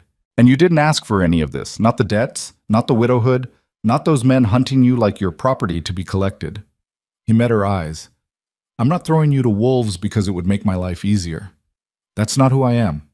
That's not who I want Mila to think I am." "Then what are we going to do?" Evelyn's anger drained away, leaving exhaustion in its wake. "Because I can't keep putting you in danger. I can't keep watching you get hurt because of me." Samuel was quiet for a long moment, his gaze distant. When he spoke, his voice was careful, like he was testing the weight of each word. "There might be a way to make them stop, legally." "What way?" He looked at her directly. "Marriage." Evelyn's breath caught. "What?" "If we were married, you'd be under my name, my protection. The debt would be even more clearly void because you'd be a married woman with a new identity. They couldn't touch you without going through me legally, and no judge would side with them over a legitimate marriage. That's... Evelyn couldn't find words. That's insane. We barely know each other. We know enough. Samuel pushed off from the stall door, moving closer. I know you're brave. I know you care about my daughter. I know you work hard and don't complain. That's more than some people know before they marry. But you don't love me. No, he agreed, and you don't love me. But love is a luxury, Evelyn. Security is a necessity. This would give you security. Give the baby a name. Give both of you protection. Evelyn's mind raced. Marriage. To this man she'd known for barely 2 months. It was practical, yes, but it was also permanent in a way that terrified her. What about you? She asked. What do you get out of this? A mother for Mila, help running the ranch, a family. He said it simply, like these were minor considerations. But Evelyn heard what he didn't say. The loneliness underneath, the weight of managing everything alone. People will talk. They'll say I trapped you, that the baby is yours, that people are already talking. Samuel's voice was firm. At least this way the talk has less teeth. We'd be respectable, legal. Whatever they say privately doesn't matter if we have the law on our side. And Cyrus, you think marriage papers will stop him? Combined with the marshal's warning and the legal standing? Yes. He's a criminal, but he's not stupid. Attacking a married couple, trying to collect a dead man's debt from a woman under her husband's protection, that's a fight he can't win. Evelyn wanted to argue, to find holes in his logic. But she couldn't. He was right. Marriage would give her protection, give the baby legitimacy, end the threat that hung over them like a storm waiting to break. But it also meant binding herself to this man, this life, this place, forever. I need to think, she said finally. Samuel nodded. Take the time you need. But Evelyn? He waited until she looked at him. This isn't charity. I'm not offering this out of pity. I'm offering it because it makes sense, for both of us. She left him in the barn and walked back to the house in a daze. Mila was at the kitchen table, eating bread and honey, her legs swinging beneath her chair. Is Papa okay? She asked, around a mouthful of food. He's working. He's fine. Are you okay? The simple question, asked with such concern, nearly broke Evelyn's composure.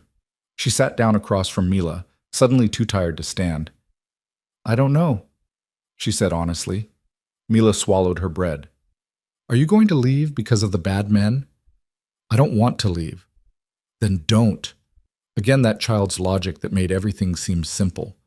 Papa can protect you. He's really good at protecting people. He got hurt protecting me. But he won, Mila pointed out. You both did. You scared them away with the gun. Evelyn had tried not to think too much about those moments in the barn, the weight of the gun in her hands, the knowledge that she would have shot Cyrus if he'd forced her to. She'd been prepared to kill. That realization sat heavy in her chest. Mila, she said carefully, if I stayed here permanently, if I became part of your family officially, how would you feel about that? Mila's eyes widened. You mean like being my new mama? Something like that. Not replacing your real mama, but I'd like that. Mila's response was immediate and enthusiastic. I'd like that a lot. Then you couldn't leave even if you wanted to. Is that why you'd want it? So I couldn't leave? Mila thought about this, her face scrunching in concentration. No. I'd want it because you're nice, and you sing, and you make good food, and you don't get mad when I ask too many questions, and because, she paused, her voice going softer. Because the house feels right when you're here, like it used to feel when Mama was alive. Not the same, but good again. Evelyn felt tears burning behind her eyes. That's a very sweet thing to say. It's true. Mila reached across the table and patted Evelyn's hand with sticky fingers. You should stay forever, and the baby should stay too. We could be a real family. Out of the mouths of children came truths that adults spent weeks dancing around. Evelyn squeezed Mila's hand gently. I'll think about it, she promised. The day passed in a haze of ordinary tasks. Evelyn cooked, cleaned, mended a tear in one of Mila's dresses. Samuel worked outside, visible through the windows, his movements still careful but steady. They ate dinner together that evening, the three of them around the table, and talked about safe things, the weather turning colder, the cattle needing to be moved to winter pasture, whether the chickens were laying well. They didn't talk about marriage. They didn't talk about the men who'd attacked them. They didn't talk about the choice hanging between them like a blade. That night, after Mila was asleep, Evelyn sat on the porch wrapped in a shawl, watching the stars come out. She heard the door open behind her, then Samuel's careful footsteps. "Mind if I sit?" he asked. She shook her head. He settled into the chair beside her with a suppressed grunt of pain. "Ribs still hurt?" she asked. "They'll heal." He was quiet for a moment, then said, "I've been thinking about what you said this morning, about putting Mila at risk." "Samuel, let me finish." His voice was gentle but firm. "You're right that I need to think about her, but I am thinking about her. I'm thinking about what kind of man I want her to see me as, what kind of lessons I'm teaching her by my actions." "What do you mean?" He leaned back, looking up at the stars. "When Elizabeth died, I made Mila a promise. I promised I'd take care of her, protect her, give her a good life. But more than that, I promised I'd teach her to be strong, to stand up for what's right, even when it's hard, to help people who need help." He turned to look at Evelyn. "If I throw you out to save myself trouble, what does that teach her? That people are disposable when they become inconvenient? That safety matters more than doing right? It's not that simple." "It is, though. Some things are simple, even when they're hard." He paused. "I watched my wife die because I couldn't help her in time. I carry that every day. And maybe helping you doesn't fix that, but it means something. It means I'm the kind of man who doesn't walk away when someone needs him." Evelyn's throat tightened. "You're a good man, Samuel Reed. I'm just a man, trying to do right by the people under my roof." He shifted in his chair. "Have you thought about my proposal?" "I've thought about little else." "And?" Evelyn took a deep breath. "I need to know something first. If we do this, if we marry, what would you expect from me, beyond cooking and cleaning and helping with Mila?" She didn't say the rest out loud, but Samuel understood. His expression softened. "I'd expect nothing you're not willing to give. We'd have separate rooms, our own space.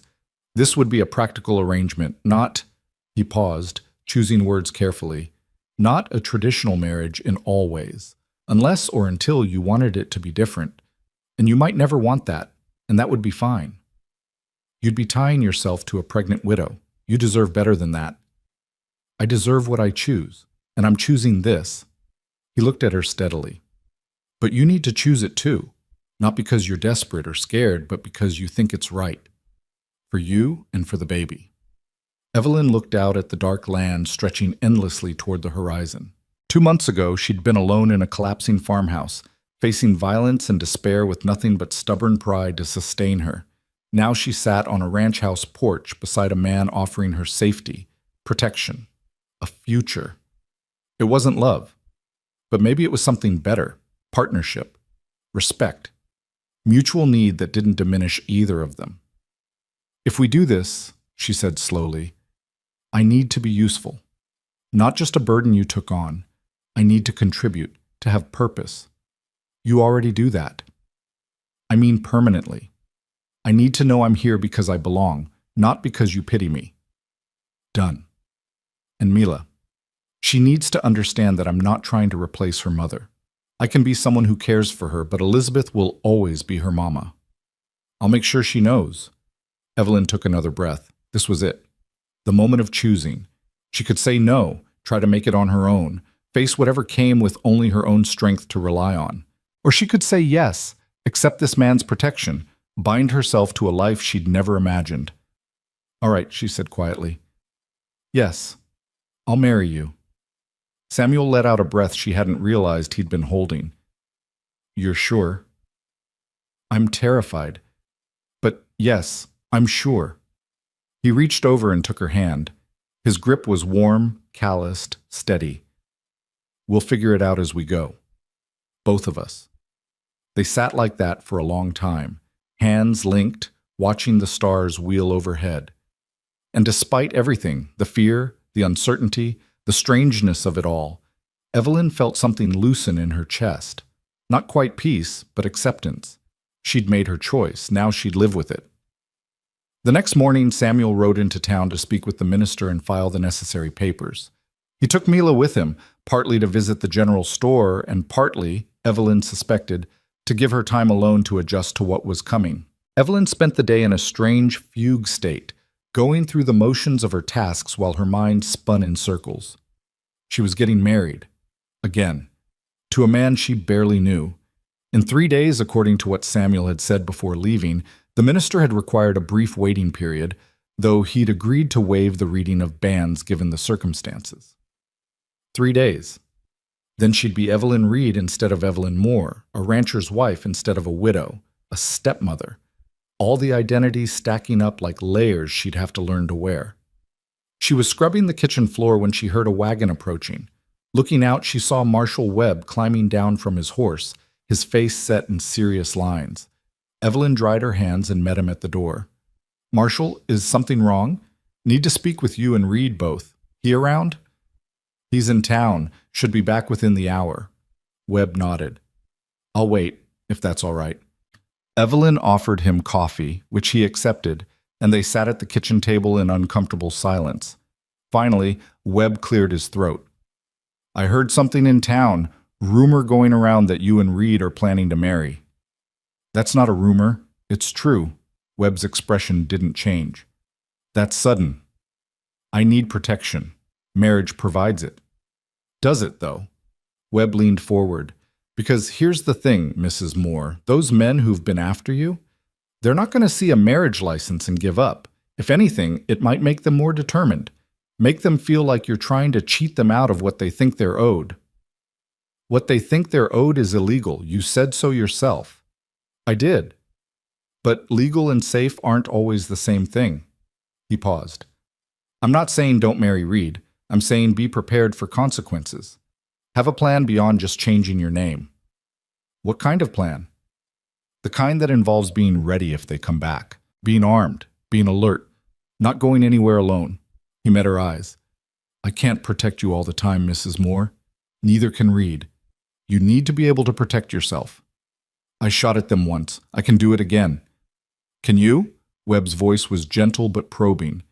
"Can you actually pull the trigger if it comes to killing? Because wanting to and being able to are different things." Evelyn thought about that moment in the barn. The gun heavy in her hands, Cyrus's mocking face, the absolute certainty that she would shoot if necessary. She met Webb's gaze steadily. "Yes, I can." Something in her tone convinced him. He nodded slowly. "All right then. Just wanted to make sure you knew what you're getting into." "I know." "Good." He stood, leaving his coffee half finished. "Tell Reed I stopped by, and Mrs. Moore, congratulations on your marriage. I hope it brings you the safety you're looking for." After he left, Evelyn sat at the table for a long time, thinking about his words. Consequences. Plans. The reality that marriage might not solve everything might actually make some things worse, but she'd already made her choice. There was no going back now. Samuel and Mila returned in late afternoon, the wagon loaded with supplies. Mila ran inside, bursting with excitement about the ribbons she'd been allowed to pick out at the store. Samuel followed more slowly, his movements still careful. "The minister agreed to 3 days from now," he said, setting packages on the table. "Sunday after services. He'll do it at the church with whoever wants to attend." "What did you tell him?" "About why we're marrying." "The truth. That you need protection, I need help, and it makes sense for both of us." He had opinions about it. Samuel's mouth quirked slightly, but he agreed it was better than the alternative. "Marshall Webb came by. He warned us that marriage might not stop Cyrus." "I know. I saw him in town. He gave me the same warning." Samuel started unpacking supplies. "But it's still the right move. Legal protection matters, even if it's not perfect." That night, lying in bed with one hand on her growing belly, Evelyn thought about the man sleeping in the room across the hall. In 3 days, he'd be her husband. Not in the way Thomas had been. There'd be no romance, no passionate vows, no belief in happily ever after. But maybe that was better. Maybe practical partnership, built on mutual need and respect, was more solid than romantic love that wilted under hardship. She hoped so, because she was betting her future and her child's future on it. The 3 days passed in a blur of preparation. Evelyn had no wedding dress. Her best dress was the gray one she wore every Sunday, so it would have to do. Samuel bought her a simple gold band in town, plain and practical. They told Mila, who reacted with such unbridled joy that both adults found themselves smiling despite their nerves. Sunday morning dawned cold and clear. Evelyn dressed carefully, her hands shaking slightly as she buttoned the gray dress. It was tight across her middle now, obviously so. Everyone who saw her would know she was pregnant, would count backward and whisper about timing and propriety. Let them whisper. She was past caring. The church was small, stone-built, with simple wooden pews and windows that let in harsh prairie light. When they arrived, Evelyn was surprised to see it wasn't empty. Maybe 24 people sat scattered throughout. Neighbors, townspeople, Marshal Webb in the back row. Samuel had said they could have witnesses if they wanted. Apparently word had spread. The minister was an older man named Reverend Crawford, gray-bearded and stern-faced. He met them at the door, his expression neutral. "Mr. Reed, Mrs. Moore, are you both certain about this?" "Yes," Samuel said firmly. "Mrs. Moore?" Evelyn looked at the people in the pews, then at Samuel beside her, then at Mila holding both their hands. She thought about the farmhouse with its peeling wallpaper and broken dreams, about the men who'd tried to own her, about the child growing inside her who deserved better than a mother running scared. "Yes," she said. "I'm certain." Reverend Crawford nodded. "Then let us begin." The ceremony was brief, almost curt. Reverend Crawford asked the required questions about willing consent and lifelong commitment. Samuel answered in his steady voice. Evelyn answered with hers, only slightly less steady. When asked if anyone objected, there was a moment of breath-held silence. Then it passed, and they continued. Samuel slipped the gold band onto Evelyn's finger. It was slightly loose. They'd have to have it sized, but it caught the light streaming through the windows. "By the authority vested in me," Reverend Crawford intoned, "I now pronounce you husband and wife. Mr. Reed, you may kiss your bride." Samuel looked at Evelyn, a question in his eyes. She nodded slightly. He leaned in and pressed his lips to hers, brief and chaste, more like sealing a contract than celebrating love. When he pulled back, he whispered, "All right?" "All right," she confirmed. They signed the papers while the congregation watched in silence. Marshal Webb came forward to serve as witness, along with a woman Evelyn recognized from town, Sarah, the neighbor who'd brought stew. Their signatures made it official, legal, binding. Evelyn Moore was dead. Evelyn Reed lived in her place.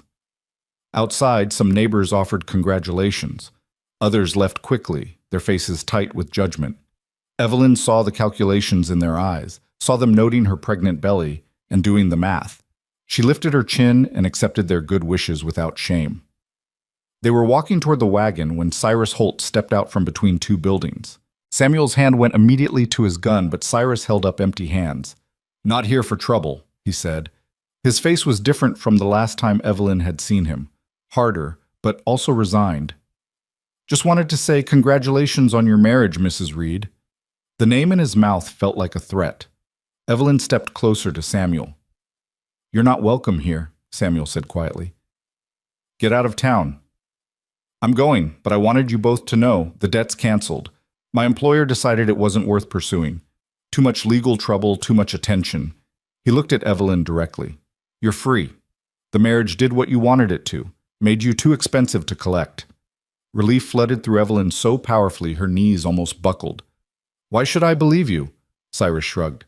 "Believe what you want, but you won't see me again. Job's done, such as it is." He tipped his hat mockingly. "Enjoy your new life, Mrs. Reed. Hope it's worth what you paid for it." Then he was gone, disappearing into the street crowd. Samuel's hand remained on his gun until Cyrus was out of sight. Then he turned to Evelyn. "You believe him?" she asked. "Doesn't matter if I believe him.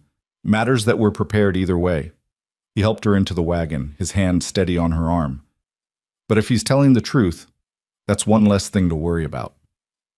They rode home in silence, Mila chattering between them about the wedding, about how pretty it was, about how now they were a real family.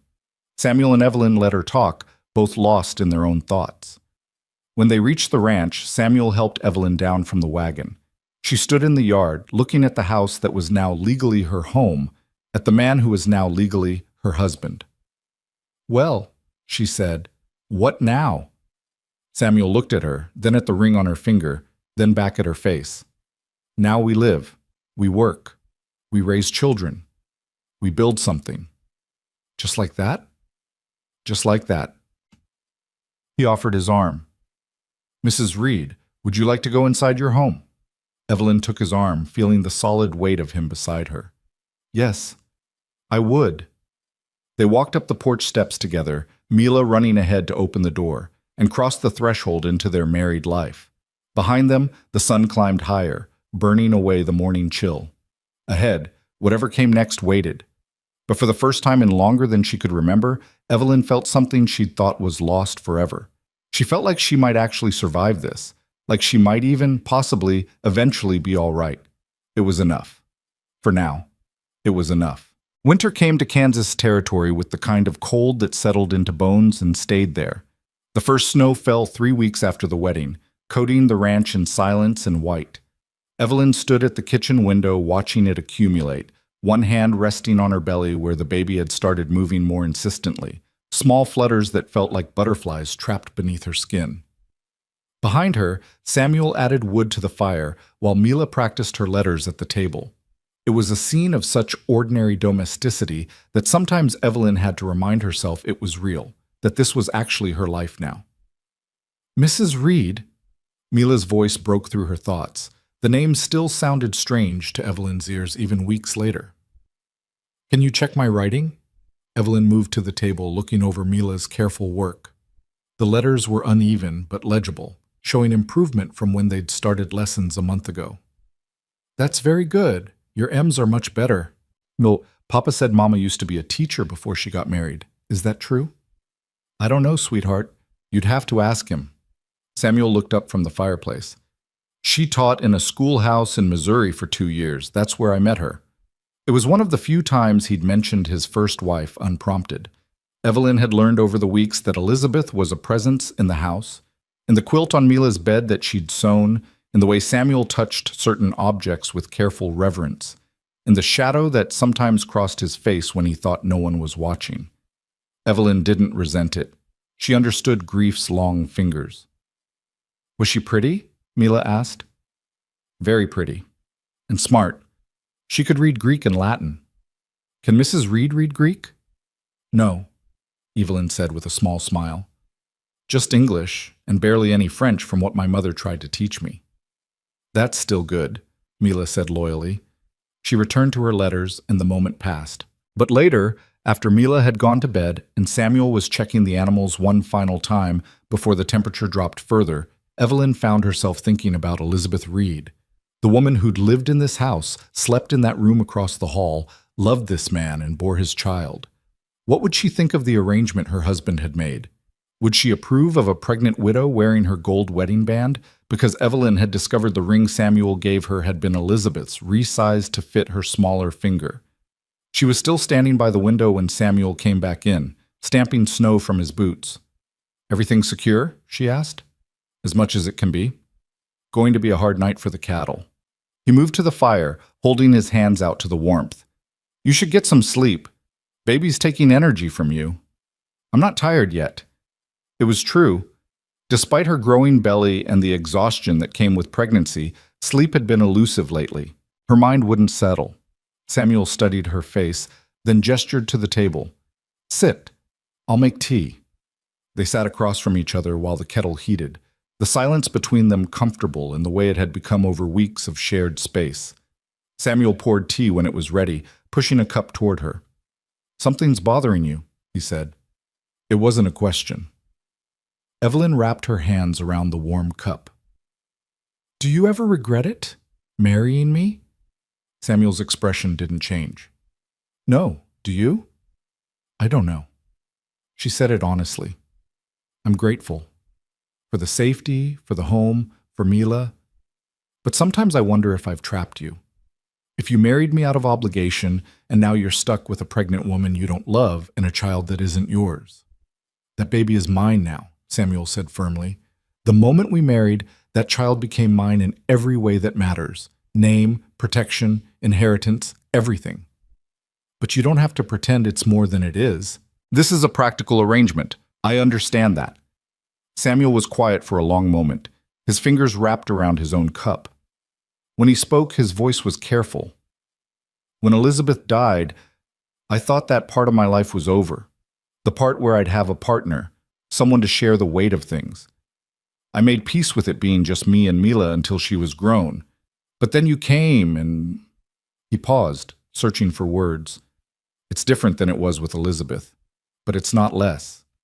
It's just different, and I don't regret it. Even though I can't give you what a real wife would, you give me plenty. A clean house, hot meals, someone who loves my daughter, someone who works hard and doesn't complain, someone who stood in a barn with a gun to protect me when she could have run. He met her eyes. That's more than some love matches provide. Evelyn felt her throat tighten. I'm afraid, she admitted. The baby's coming in a few months, and I don't know how to be a mother. I don't know if I'm strong enough for this. You're strong enough. You've already proven that. What if something goes wrong? Women die in childbirth. What if I die and you're left with 2 children and you're not going to die? Samuel's voice was firm, almost fierce. I won't let you. We'll get the doctor here well before your time. We'll be prepared, and you're going to be fine. You can't promise that. No, but I can promise I'll do everything in my power to make it true. He reached across the table and took her hand. You're not alone in this, Evelyn. Not anymore. The touch was warm, solid, real. Evelyn held on, feeling some of her fear ease. Not disappear. Fear like hers didn't disappear, but loosen its grip slightly. Thank you, she whispered. They sat like that until their tea went cold, hands linked across the table, while outside the snow continued to fall. The winter months passed in a rhythm of work and waiting. Evelyn's belly grew round and full, making simple tasks difficult. Samuel took over the heavier chores without being asked, and Mila became her devoted helper, fetching things and talking to the baby through Evelyn's stomach with the unself-conscious sweetness of childhood. When the baby comes, can I hold it? Mila asked one February morning while they were making bread. If you're very careful, yes. I'll be so careful. I'll be the best big sister ever. Mila pressed her ear to Evelyn's belly. Can you hear me in there? I'm your sister Mila. I'm going to teach you everything. Evelyn smoothed Mila's hair, feeling a surge of affection for this child who'd adopted her so completely. The baby is lucky to have you. Are you scared about the baby coming out? Children always ask the questions adults danced around. Evelyn considered lying, then decided Mila deserved honesty. Yes, a little. Having a baby is hard work and sometimes dangerous. But you'll be okay. Papa won't let anything bad happen. The absolute faith in Samuel's ability to control outcomes made Evelyn smile despite her fear. Your papa is very strong, but some things even he can't control. Then I'll help. Mila's small face was serious. I'll help take care of you and the baby. We're a family now. Families help each other. The simple declaration nearly undid Evelyn. She pulled Mila into a hug, breathing in the scent of flower and child sweat and innocence. Yes, she said thickly. Families help each other. March brought the first hints of spring, ice melting, ground softening, the smell of wet earth. Evelyn's back ached constantly now, and she waddled more than walked. Dr. Harrison came twice to check on her, pronouncing her healthy, but warning that the baby would likely come early based on its size. First babies usually take their time, he said, packing his instruments. But not always. Be ready for anything. Samuel took the warning seriously. He made sure they had clean linens, hot water ready to be heated quickly, all the supplies the doctor recommended. He even convinced Sarah, the neighbor woman, to agree to come stay when Evelyn's time came, to help with Mila and the household. I've been through 6 births, Sarah said when she visited. You'll do fine, honey. Just remember to breathe through the pain and don't fight it. Let your body do what it knows how to do. Evelyn tried to take comfort in the advice, but as her due date approached, her anxiety grew. She dreamed of blood and screaming, of babies that wouldn't come or came wrong, of dying like her own mother had when Evelyn was 12, leaving her father alone with 3 children he didn't know how to raise.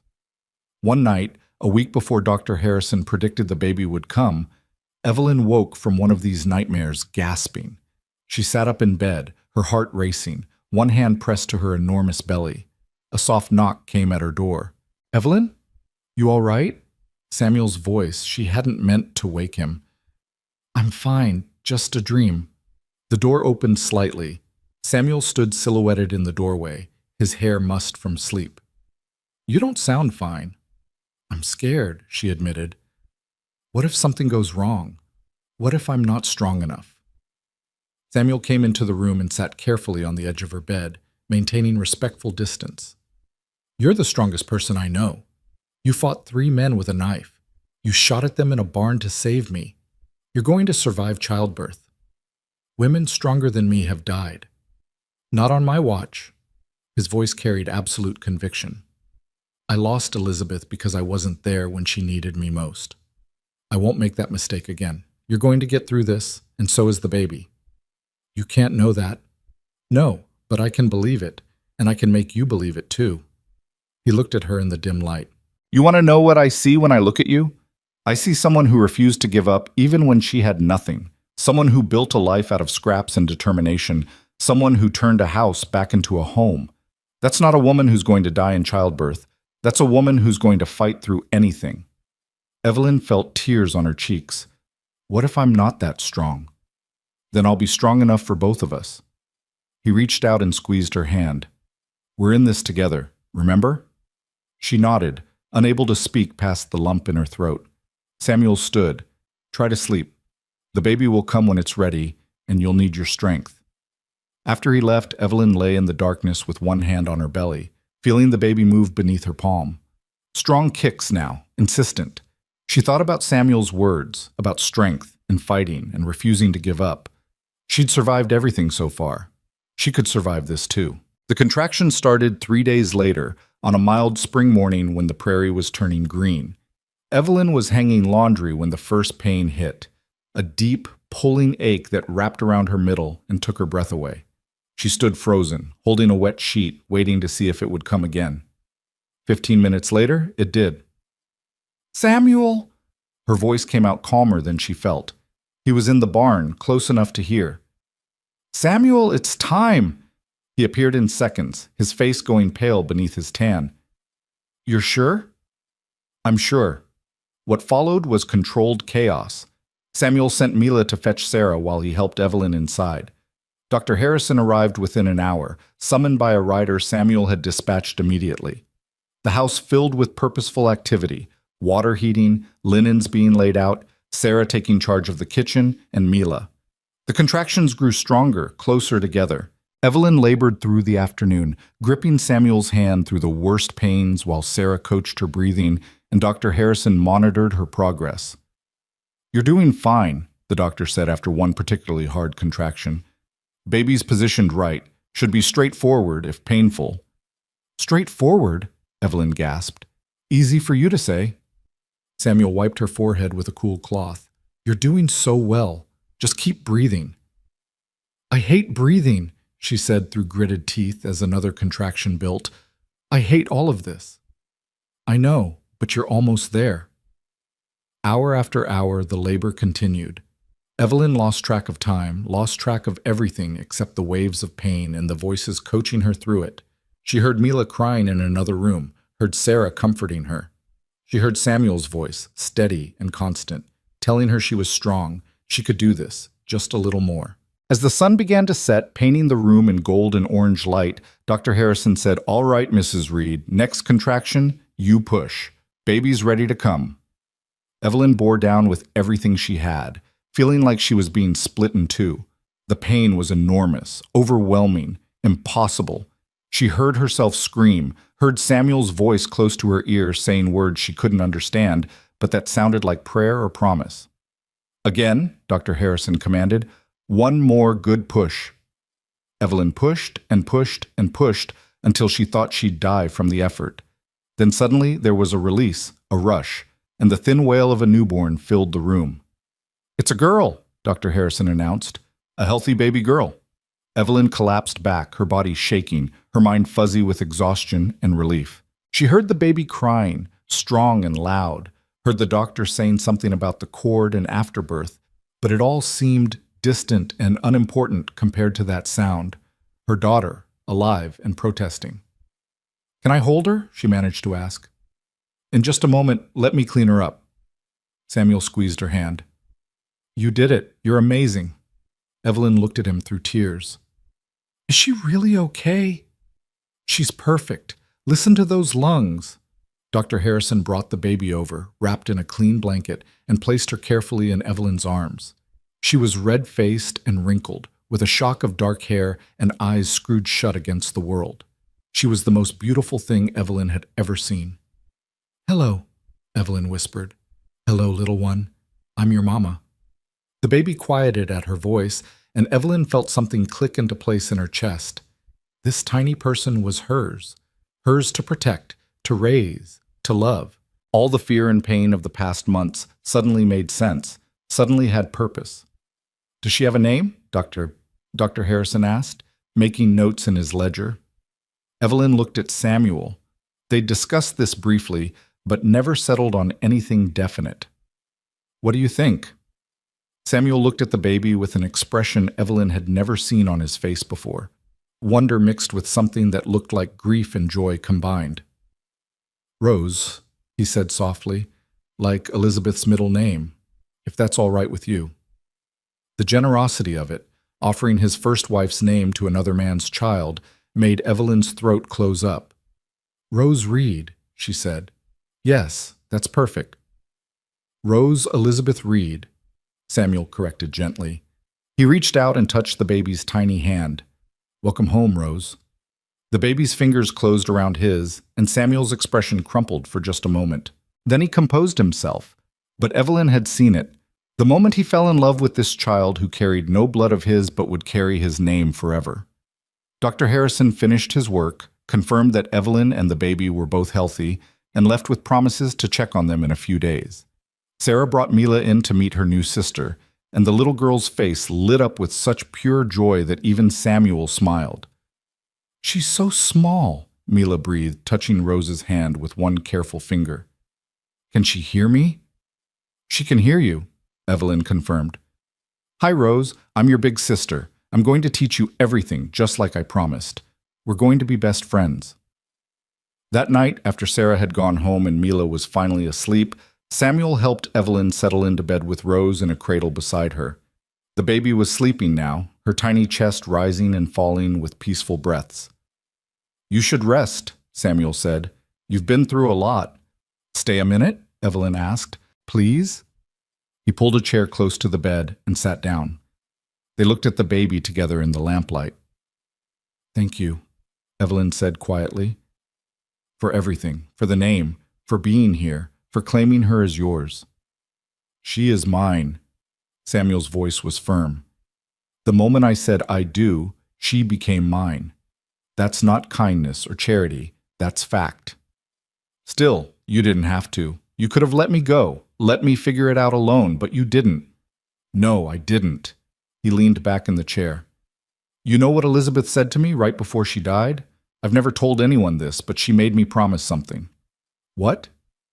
"She made me promise that if I ever got the chance to help someone the way I couldn't help her, I'd take it. She said life was too short to waste opportunities for kindness." He looked at Evelyn. "So when you showed up, beaten and scared and desperate, and I had the chance to help, I thought about that promise, and I took the chance." She sounds like she was a remarkable woman." "She was. And she'd like you, I think. She'd approve of this whole arrangement, the marriage, the baby, all of it." Evelyn felt tears prickling again. Damn pregnancy emotions. "I'm not trying to replace her." "I know, and you couldn't if you tried. But you're not a replacement. You're something different, something this house needed." He stood. "Get some sleep. Rose is going to want to eat again soon, and you need your strength."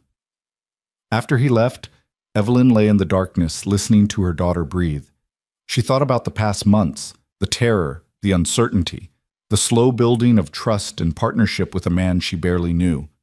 She thought about Cyrus and his men, about debts that no longer mattered, about the girl she'd been when she'd stood in that collapsing farmhouse believing her life was over. That girl was gone. In her place was a woman who'd survived, who'd fought, who'd built a new life from nothing but determination and a stranger's kindness. A woman who was a wife, a mother, a member of a family she'd never imagined having. Rose made a small sound in her sleep, and Evelyn reached over to rock the cradle gently. "It's all right," she whispered. "Mama's here. You're safe." And in that moment, saying those words, Evelyn realized they were true. Not just for Rose, but for herself.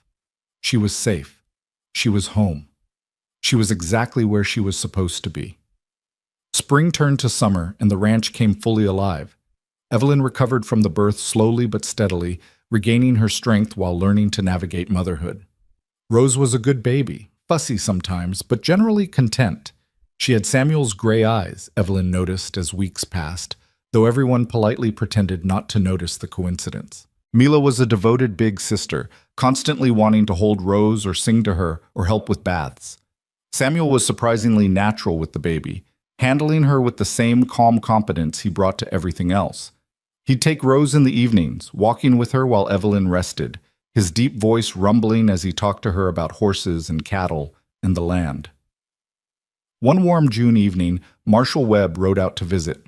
Evelyn met him on the porch, wiping her hands on her apron while Rose slept in a basket nearby. "Marshall, is something wrong?" "No, just checking in. Heard you had the baby." He looked at Rose with the awkward appreciation men showed for infants. "She's healthy?" "Very. Strong lungs." "That's good." He cleared his throat. "I also wanted you to know Cyrus Holt left Kansas Territory, headed to Colorado with his men. Got word yesterday from a friend in Dodge City. He won't be bothering you anymore." Relief washed through Evelyn, though she realized she'd already started to believe she was safe. "Thank you for letting us know." "Part of the job." Webb shifted his weight. "I also wanted to say, I judged you wrong, Mrs. Reed, when this all started. Thought you were just a woman looking for a man to take care of her. But I see now you're more than that. You're a fighter. Reed's lucky to have you." "I'm lucky to have him," Evelyn corrected. "Well, either way." He tipped his hat. "You all take care. Congratulations on the little one." After he left, Evelyn sat on the porch watching the sun set over the prairie. Samuel came out from the barn, saw her sitting there, and joined her. "Marshall Webb stopped by," she said. "Cyrus is gone. Left the territory." Samuel nodded slowly. "Good. One less thing to worry about." They sat in comfortable silence, watching the land turn gold in the evening light. Rose stirred in her basket, making small sounds. Samuel reached over and rocked it gently without being asked. "I was thinking," Evelyn said carefully, "about the ranch, about the future." "What about it?" "I want to contribute more. Not just cooking and cleaning. I want to help with the business side, the accounts, the planning. I'm good with numbers, and I want to be useful." Samuel looked at her thoughtfully. "You're already useful." "I mean really useful. As a partner, not just hired help." "Evelyn, you're my wife. Of course you're a partner. But we never talk about it like that. We never make decisions together, plan together. I want that. I want to be part of building this place, not just maintaining it." Samuel was quiet for a long moment. Then he nodded. "All right, starting tomorrow, we'll go over the books together. You can see where we stand, what needs work. We'll make decisions together." He paused. "I should have offered that sooner. You've had other things to worry about. Still, this is your home now. Your ranch, too. You should have a say in how it runs." That night, lying in bed with Rose sleeping in the cradle beside her, Evelyn thought about how far she'd come. 6 months ago, she'd been a terrified widow with nothing. Now she was a wife, a mother, a partner in a working ranch. She had a home, a family, a future. It wasn't the future she'd imagined when she'd married Thomas all those years ago. It wasn't a love story, at least not in the traditional sense, but it was good, real, built on respect and mutual need and shared responsibility. And maybe, she thought as Rose made small sleeping sounds beside her, maybe that was better than romance anyway. Maybe practical partnership that worked was worth more than passionate love that failed. The summer passed in a blur of work and growth. Rose got bigger, started smiling, started responding to voices and faces. Mila started helping more with ranch chores, taking pride in her responsibilities. Samuel built a bigger chicken coop and talked about adding more cattle next year. And slowly, almost imperceptibly, the relationship between Samuel and Evelyn shifted. It started small, hands that lingered when passing dishes at dinner, conversations that stretched later into the evening, glances that held a moment longer than necessary. Samuel started asking her opinion on more than just household matters, about which cattle to buy, about repairs to make, about plans for expansion. Evelyn found herself watching him work, admiring the strength in his shoulders, the patience he showed with Mila, the gentle way he held Rose. She noticed small kindnesses, coffee made the way she liked it, wildflowers left on the kitchen table, her favorite chair positioned where the afternoon light was best for sewing. One August evening, after the children were asleep, Samuel found Evelyn on the porch watching stars emerge. "Mind if I join you?" he asked. "It's your porch." "Our porch," he corrected, sitting beside her. They sat in comfortable silence for a while. Then Samuel said, "I've been thinking about something." "What?"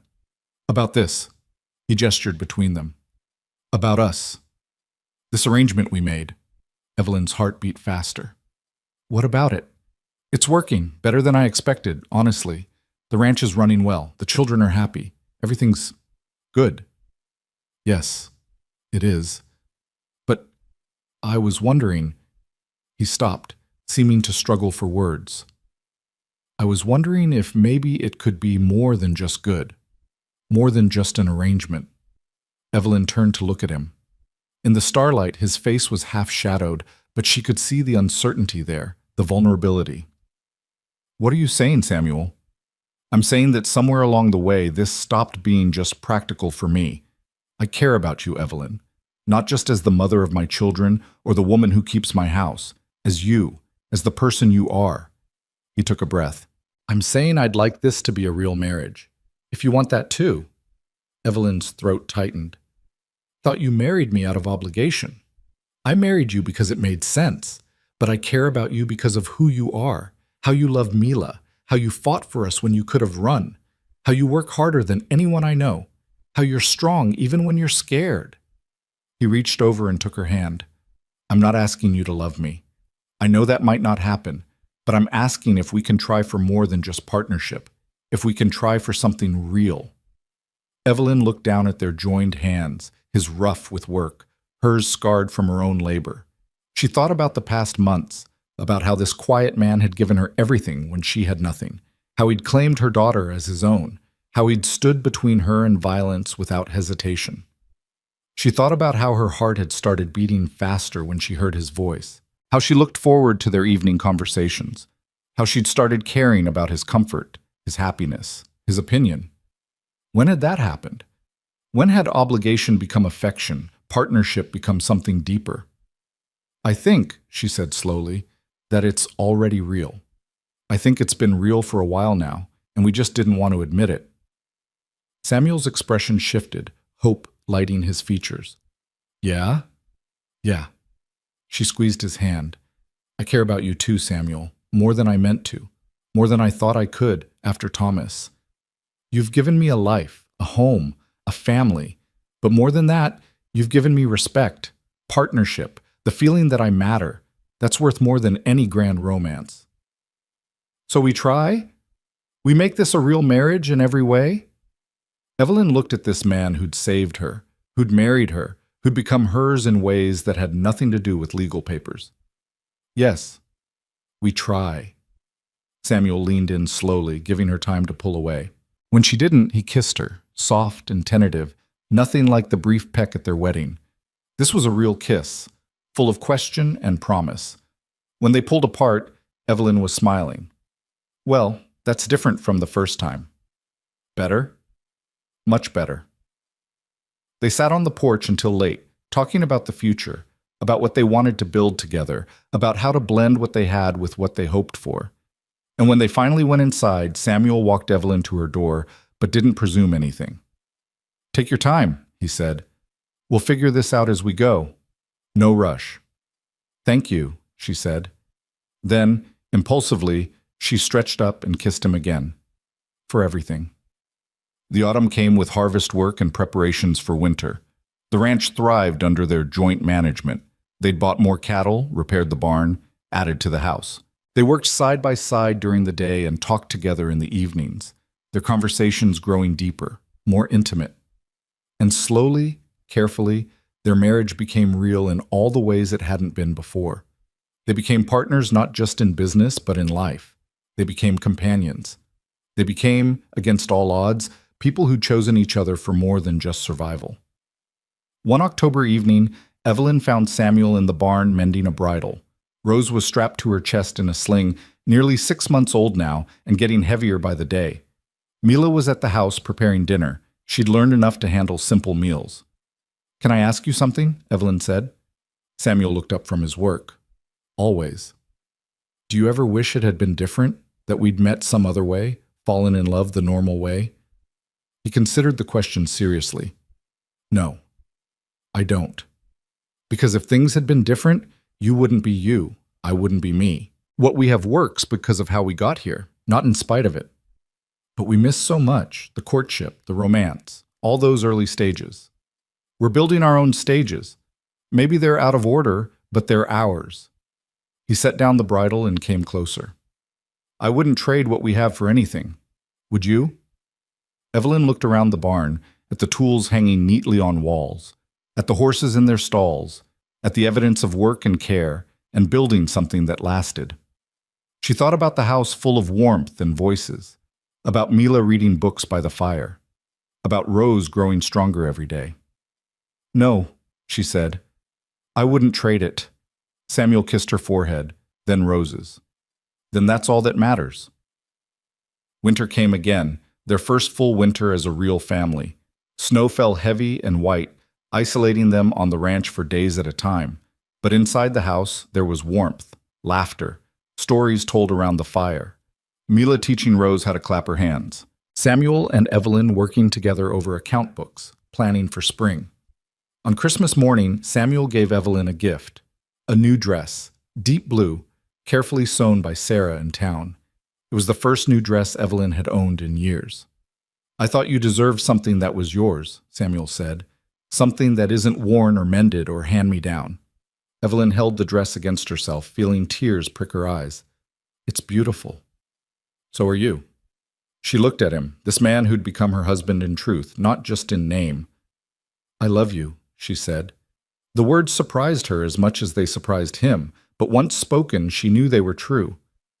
"I didn't mean to, didn't plan it, but I do." Samuel pulled her close, careful of Rose playing on the floor between them. "I love you too, have for months now, just didn't know how to say it." Mila looked up from her new doll. "Does this mean we're a real family now?" They both laughed. "We've been a real family for a while now," Samuel said. "We just finally admitted it." "Good," Mila said matter-of-factly. "I knew it all along." Spring came as it always did, turning the prairie green and filling the air with the scent of new growth. Evelyn stood in the garden, much bigger now, expanded to feed their growing family, and watched Samuel work with Mila in the corral, teaching her to handle a horse. Rose sat in a basket nearby, babbling to herself and reaching for passing butterflies. A year ago, Evelyn had been alone in a collapsing house, facing violence and despair. She'd had nothing but determination and the clothes on her back. Now she had everything. A home, a husband she loved, 2 daughters, a future that stretched out full of possibility instead of fear. It wasn't the life she'd planned. It wasn't the life she'd imagined when she'd married young and full of dreams. But it was better. It was real. It was built on hard work and mutual respect and the choice to stand together when everything else fell apart. Samuel saw her watching and waved. She waved back, then picked up Rose and carried her toward the house. Dinner needed starting. Mila would need help with her reading later. There were eggs to collect and bread to bake, and 100 small tasks that made up the fabric of daily life. But first she paused on the porch and looked out at the land, their land, stretching endlessly under a clear blue sky. She thought about the winter widow who'd had nothing and the spring wife who had everything. The difference wasn't in what she had, but in who she'd become. A fighter, a mother, a partner, a woman who'd survived and built and created something beautiful from ashes and determination. Samuel joined her on the porch, slipping an arm around her waist. "What are you thinking?"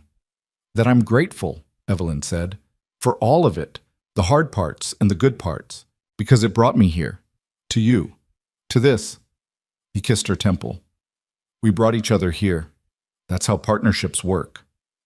Inside, they could hear Mila singing to herself while she set the table. Rose gurgled happily in Evelyn's arms. Through the window, the Kansas prairie stretched out to meet the horizon, wild and beautiful and home. "Come on," Samuel said. "Let's go inside. Our family's waiting." Our family.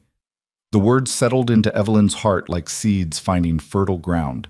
She'd lost everything once, had stood in the wreckage of her old life and thought there was nothing left to build from. But she'd been wrong. From nothing, from loss, from the simple act of one man offering his name and another woman accepting it, they'd built this. A family, a home, a life. It wasn't rescued. It wasn't charity. It wasn't even romance in the traditional sense. It was choice, daily choice. The decision to stand together, to build together, to become something together that neither could have been alone. And that, Evelyn thought, as she walked into the warm house with her daughter in her arms and her husband beside her, was worth more than any fairy tale. That was real. That was lasting. That was love.